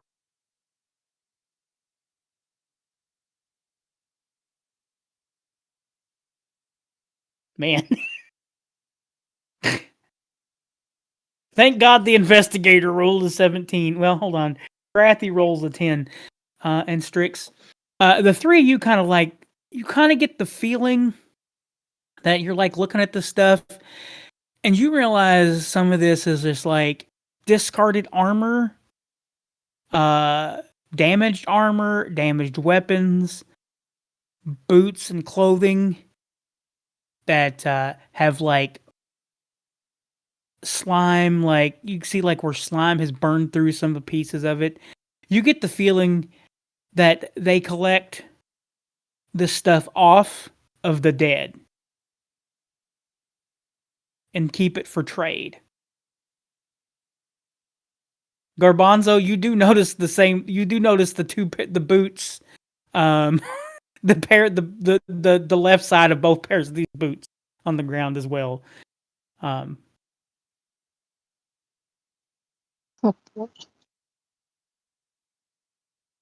Interesting. And we're adventurers. And he says that in a voice, and he says, I'm the last survivor. In the same voice. And then he makes the sound of hundreds of people screaming at once. Well, that's certainly spooky.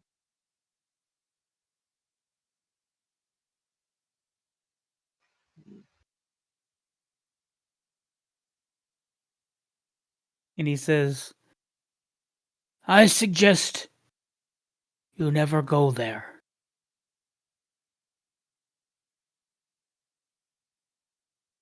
Well, we kind of have to. And then he shakes his head. I am the only survivor.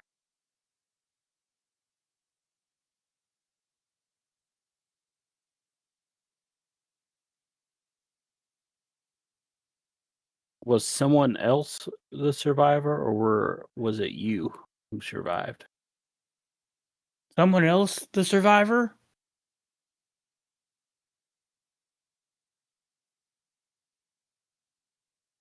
Mm-hmm.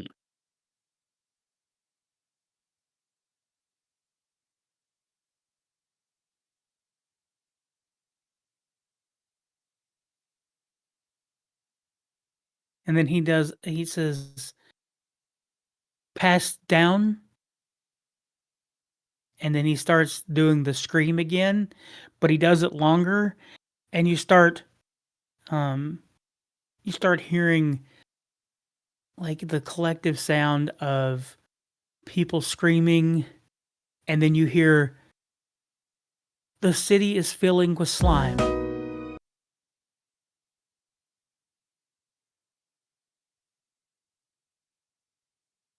we're all going to die. Dang.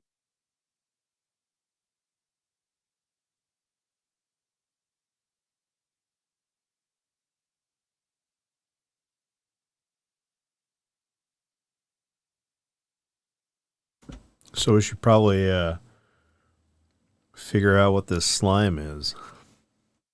Is there a way to counteract the slime?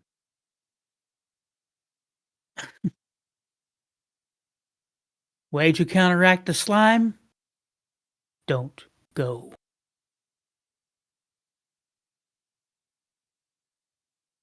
Really? I'm not the really. last survivor. Not worth it.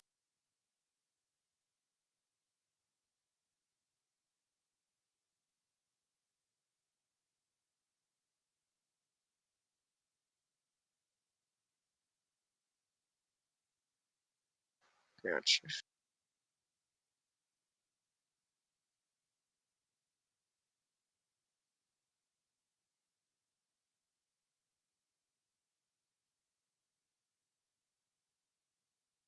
I should have heeded the warning. No one ever heeds the warning. Well, I'm afraid that we really can't either.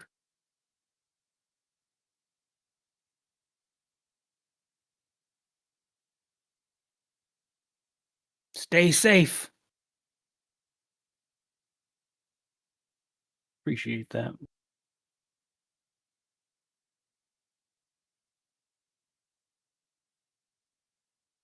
Did they tell us how to get there? Sorry. He has not told you how to get there. Okay. But if you were to ask, he would repeat to you how to get there, and you see him point to colorful flags attached, and he points at it and goes, "That's a warning.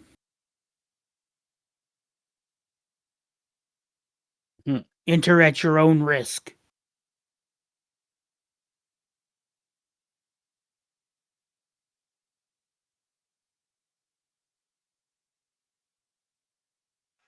Hmm. All right, let's pony up. Let's go, boys and girls.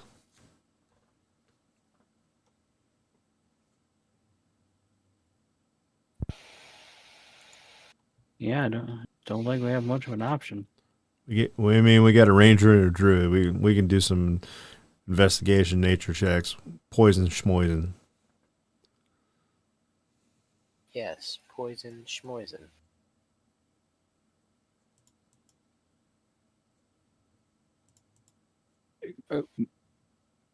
Bubbo, do you speak Auran? Can you talk to the Kankus in their native tongue?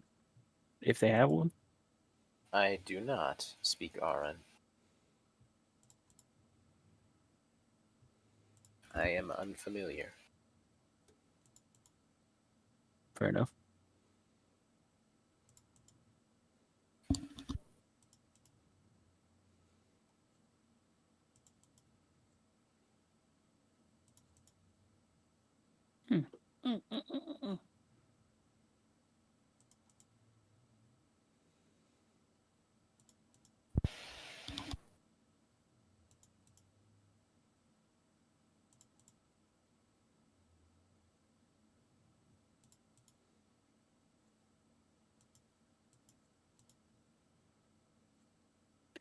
All right. What are you guys doing? I think we got Pensively pacing. I mean, I'll check with the captain, but I think we There you go. We're good gotta to head go. out, right? Yeah. Sounds good.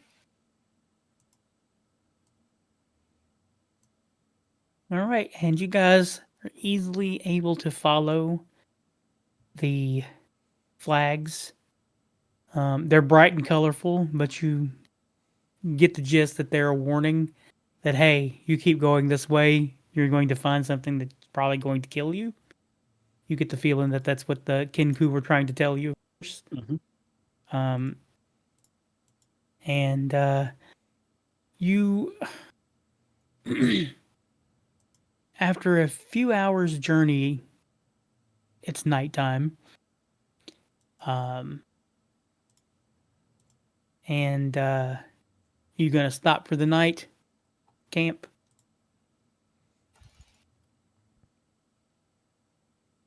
I Are you suppose we headed- probably would before it gets like late. Yeah.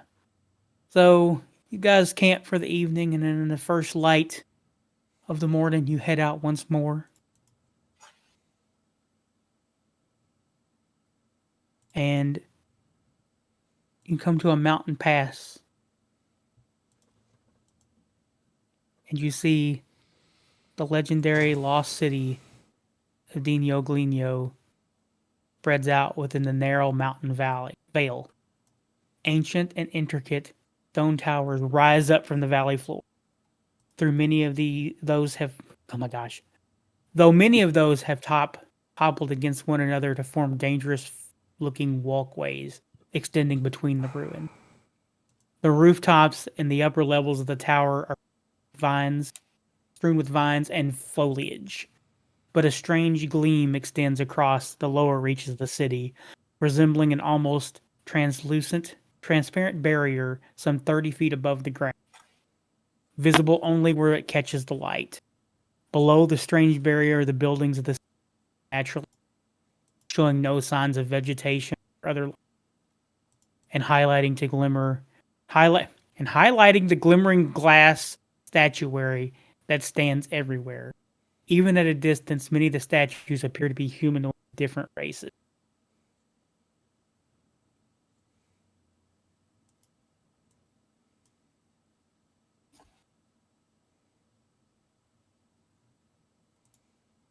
And this is what you will see from here.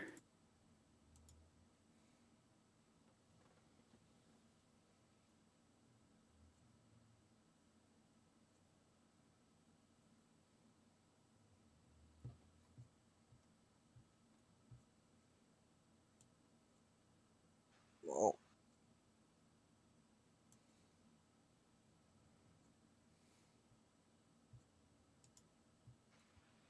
much gibbering than I thought it would be.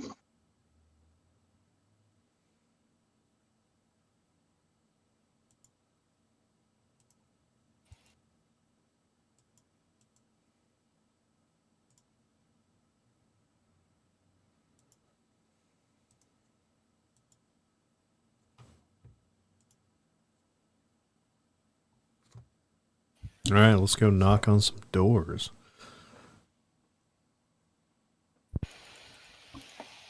Very well. All right, so you kind of don't know where you're to in here. You do. Let's see here. Bring up the map here on my screen here.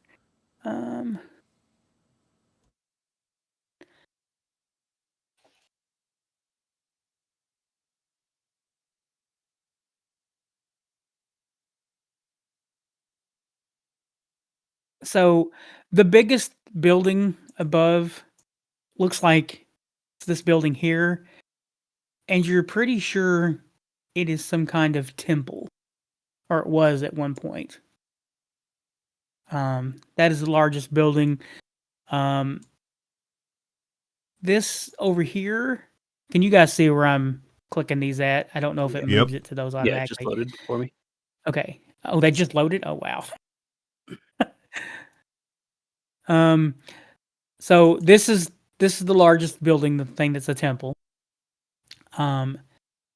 This here, you kind of think looks like some kind of, maybe some kind of,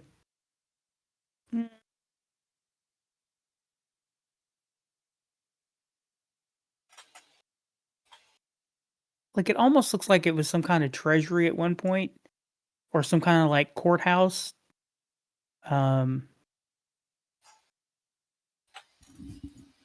Of course, this here is some kind of arena.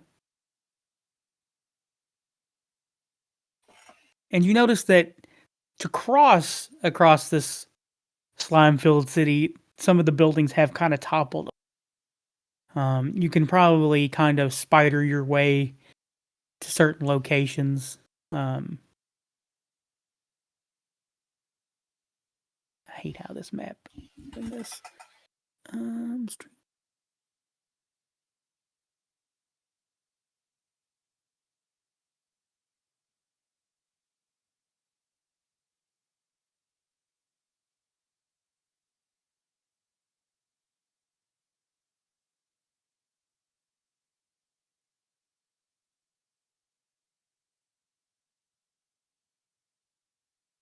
So is there anything that stands out to you guys? And the temple sword immediately catches my eye, but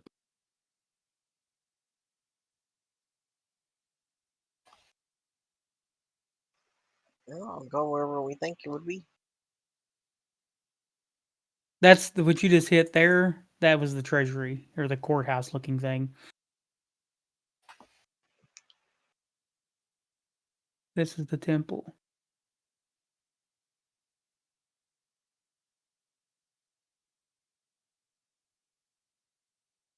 So you want to head towards the temple or what?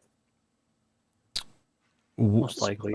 Which one's the easiest one? I guess that's what we should figure out. What's the easiest one to get to if we had to climb over all this slime?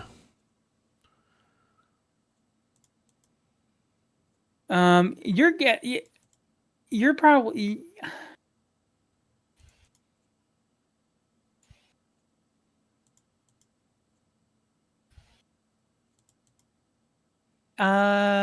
you'd probably think it would probably be the easiest to get to the temple first and then be able to cross over to the treasury.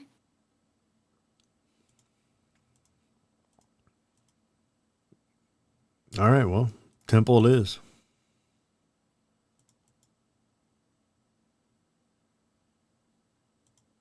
All right.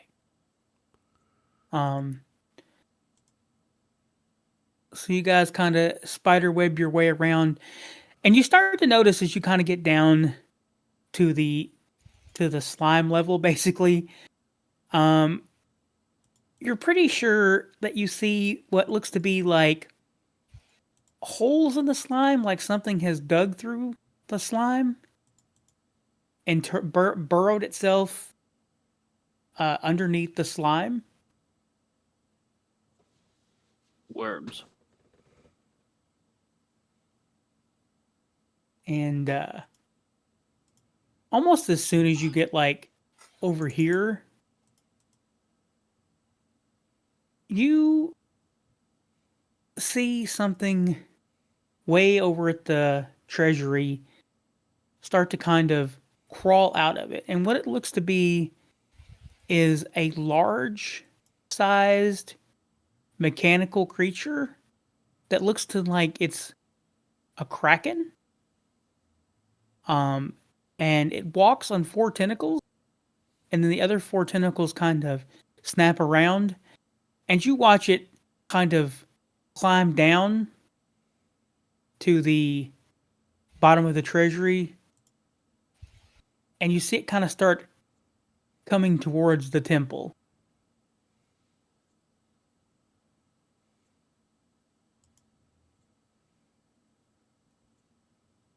That is not a slime. That is not a slime.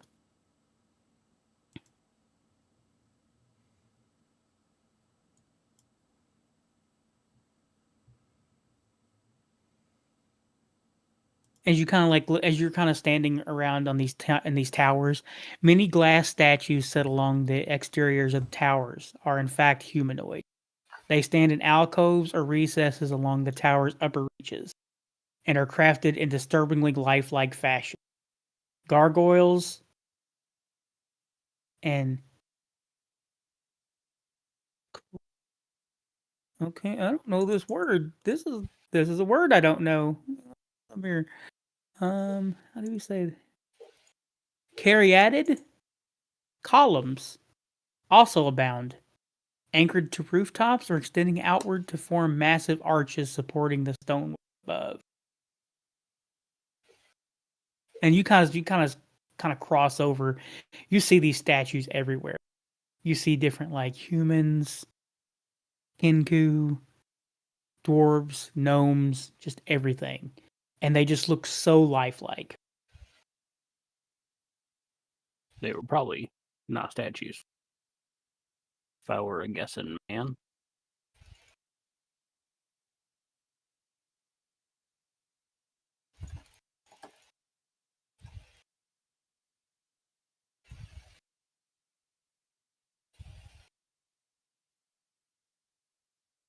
All right, I want everybody to give me dexterity checks.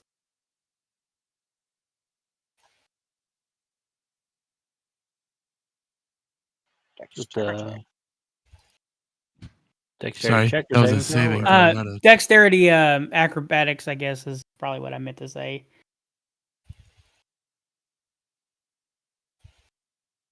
There we go.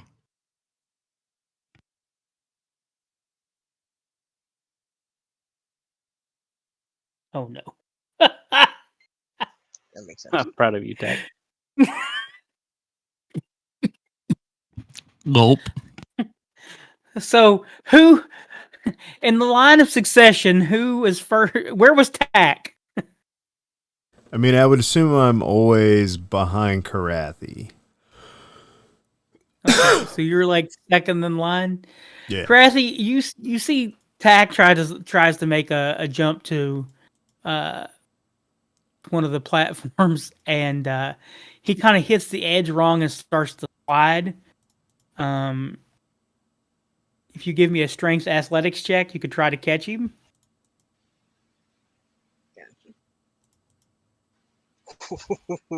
Oh no! Oh no! Can I All just interject real quick? And now that I'm a fucking druid. Can I just turn into like a bird real quick and fly my way out of this debacle? You can't turn. I don't think you can turn into a bird yet. What the fuck can I not like a small creature? Yeah, but it can't have a fly speed until like what is it, level 8? Fuck. Okay. I mean, but where he's falling to, is there a spot to, like, where's he gonna land? Well, he can make me a dexterity check to try to catch himself before he would slide off into the. Okay. Or sorry, athletics. Oh, athletics. Okay, hold on. Not athletics. I'm sorry, acrobatics. Acrobatics, not athletics. Oh, There's a yes. place below I can. Yes. Yeah. So you're able to kind of catch yourself and kind of pull yourself into a recess into like one of the towers. You use like one of the glass statues. They're quite heavy. And they kind of are brittle. Like when you pulled yourself into the alcove there, you felt it crack and you just see like a head go tumbling into the slime. So like that. And you see it just kind of like land on the slime and kind of do the thing where it bobs like jello and then it just kind of slow.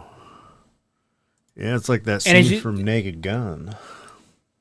And so when it does kind of sink in too, you see like the vines and stuff that were covering the statue of this statue's head. Like the vines immediately start to disintegrate and pop and smoke and just kind of like die. And like bled away like acid. Did anybody else see any of that? Oh yeah, everybody that was, well, probably everybody just seen it because they just were like, you almost fell and and then you catch yourself after Krathi tries to grab you and pull you up, but he slides. You slide out of the grip and then kind of fall down and you see the statue fall off into the. Well, Krathi lad, I think I might just stay here for the moment. I don't know if I'm going to be able to get myself across without falling, and you don't want me to be tortoise soup. He's below us? Or what? Yeah, you kind of like find your alcove. You can actually find your way inside of this building on the top floor. I mean, And I got a rope. You can just hold on and I can pull you back up. Yes, but what if I have to jump to another building? I'll have to throw you. Okay. I mean, it's up to you, I guess. No, we shouldn't split the party. I can pull my old ass up. I'll try it.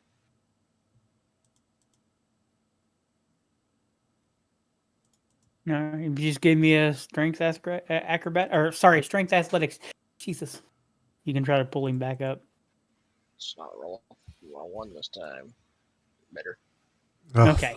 Yeah, you're able. Him climbing up and you pulling is just like the easiest thing in the world to get him back up there, and everybody else crosses without an incident. However, this did eat up a lot of time. And you notice that Kraken seems to be making a beeline toward ever so slowly.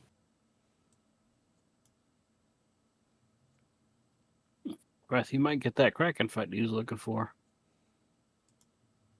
Well, I'll try to avoid it, but it's a bit spooky.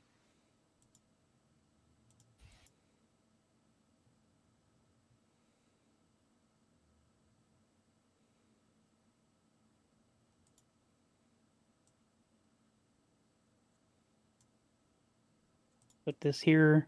You see it kind of scrabble across the temple. And every once in a while it stops and you see like the eyes and the head kind of start around looking for you. I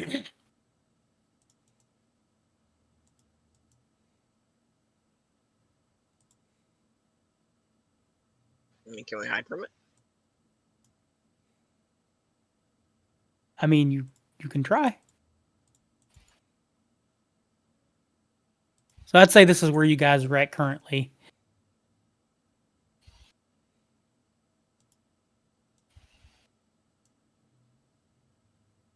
I mean, well, I'll try. Unless we need to go in to find the thing, but we don't know where it is. I'm assuming it's in here. Probably. Yeah.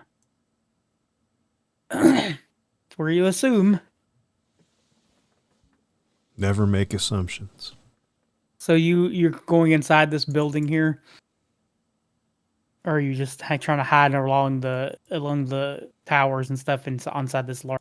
I don't even know what this building is. What is this building?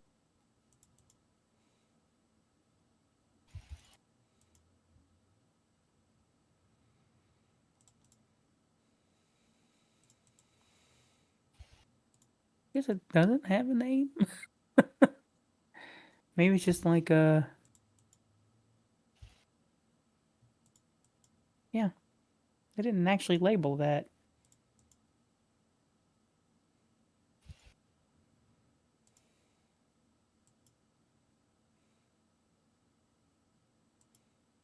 So what are you doing? Are you guys...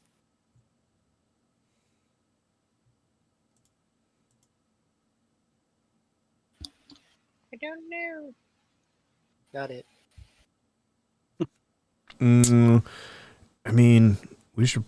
That looks like an important little temple complex thing that we're in, right? I mean, it's not the one that we wanted to go to, but I bet there's some good shit in there. Yeah, I'm sure if we headed, maybe we can at least avoid the Kraken. Yeah, there might be a journal or a scroll or, some fancy shit in there. Worth investigating. Yeah.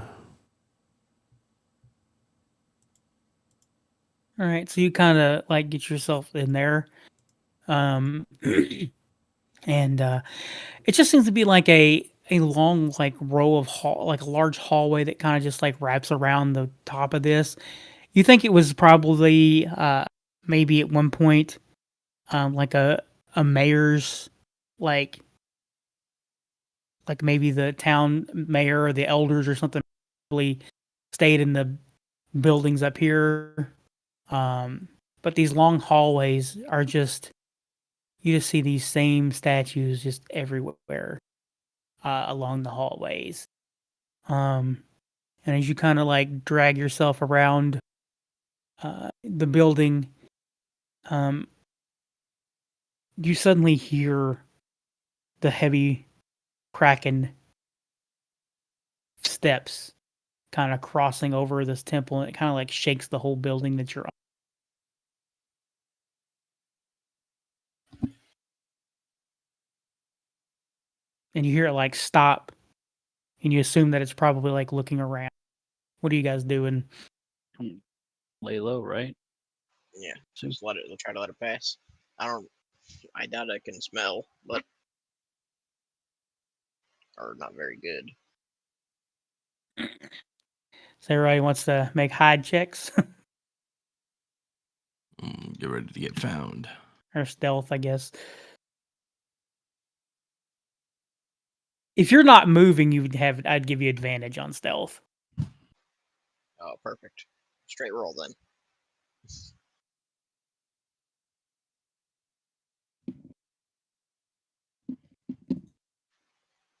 Oh, nailed it. Everybody actually made the oh, wait, hold on. The only person that didn't make it is Slade.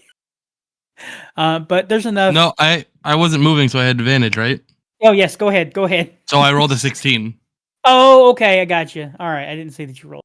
Okay, yeah, you kind of guys all kind of like get into an alcove and kind of hide down, and you see like this thing starts scrabbling across the front of whatever these statues are, and it's kind of like looking around, and it kind of like passes where you're at, and like one of the tentacles kind of like goes into the building and just kind of like looks around, but you guys have like put yourselves like behind some of the statues and got down, and then you hear it kind of go on and up this way a little bit more, and it just kind of hops over here. With it being there, did we get a good look? Is it like similar in make to some of the vibe of the Spelljammer that we had going on when we were on the island? It does seem like it does look like it is has like parts of like clockworks and gears and Spelljammer equipment. Gotcha. Like almost like a clockwork. Like, but you do see like some things. One thing that you did know, everybody give me the perception roll.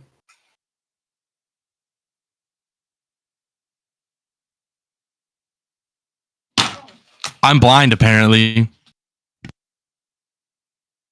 You just weren't looking the right way.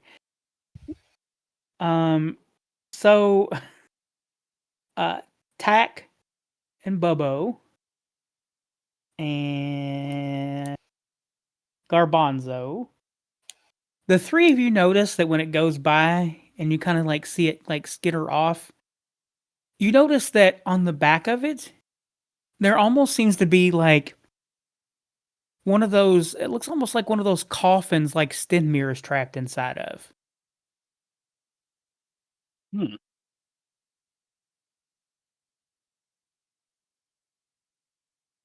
We should have brought the vampire with us.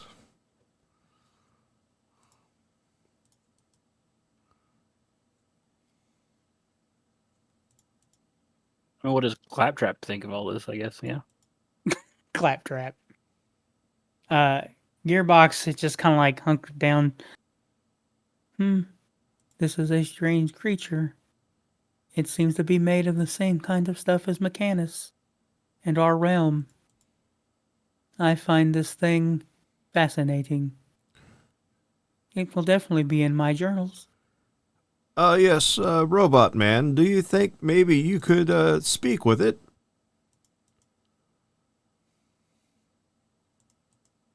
He's like, if I were to get close enough to that access panel, maybe. Can Krathi throw him to the access panel? Well, I mean, he can fly. Oh, where's the access panel at? Well, It's on its back. Oh. Well, just stealth up there, little robot man. Come on. Take one. Stealth is not my forte, and it seems very dangerous. Bubbo, what's your stealth, buddy? Oh, I am stealthy. Well, I think that may be a good plan, Bubbo. Carry him up there, fly up there, all self-flag ninja, boom. I don't think I can carry anyone. I don't have a big weight capacity when I'm flying. How much does that robot weigh? Oh, the robot don't weigh much. It's not a robot. It's just it's a Modron. See, problem solved. And again, it has its own wings. It doesn't need to be carried. Yeah, but his self sucks. If we put him in the arms of somebody who's stealthy, get up there. I didn't say his stealth sucked. He just does. He thinks it's dangerous.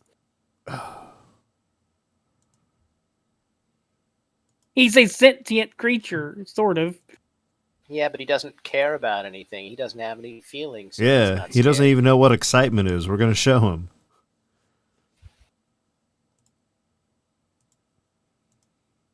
Yeah, wouldn't he not understand the concept of feeling danger?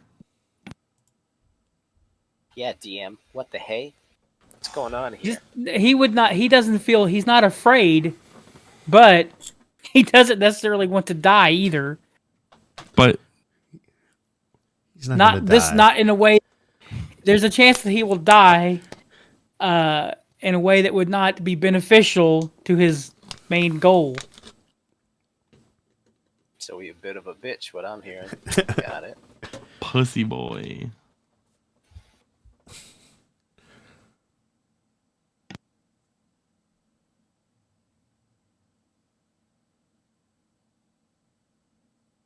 Come on, Evil Knievel.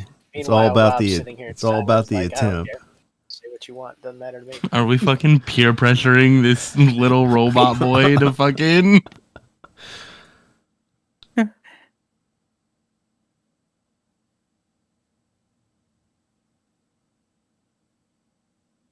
He'd If have to I be were to on do our that, I level would first. need a distraction. Well, I can do that.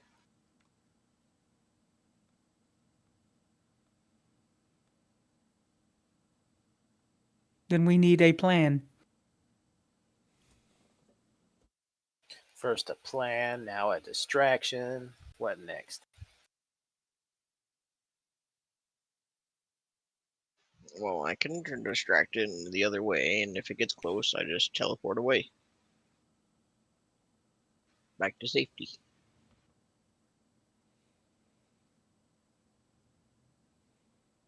I mean, Alright. it can't fit through these little holes in the roof, can it? I mean, it probably could. I think to myself. I mean, how big is it? It's a large sized creature, so it's Oh, it's as big as me when I get large. Yep. We can take it. It's fine. But you know what? I think we're gonna stop there for tonight. We only got 10 minutes.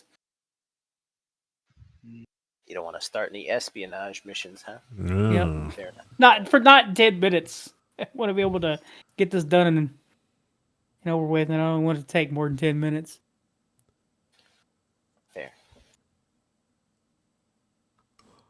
All right, I'm gonna play this out. All right. Everybody have a good evening. The cast at Pixelated Paranormal would like to thank you for listening to this week's episode. Pixelated Paranormal is here to tell Hopefully we you tales can- of the fantastical, the strange, the unknown. Tales that will move you a little further down the paranormal highway. If you'd like to share your own listener story, we would love to hear it. Email us at pixelatedparanormal@gmail.com. Again, that's pixelatedparanormal@gmail.com. We'd really love to hear from you. Again, thanks for listening to this week's episode of Pixelated Paranormal, your guide to the unusual and the strange.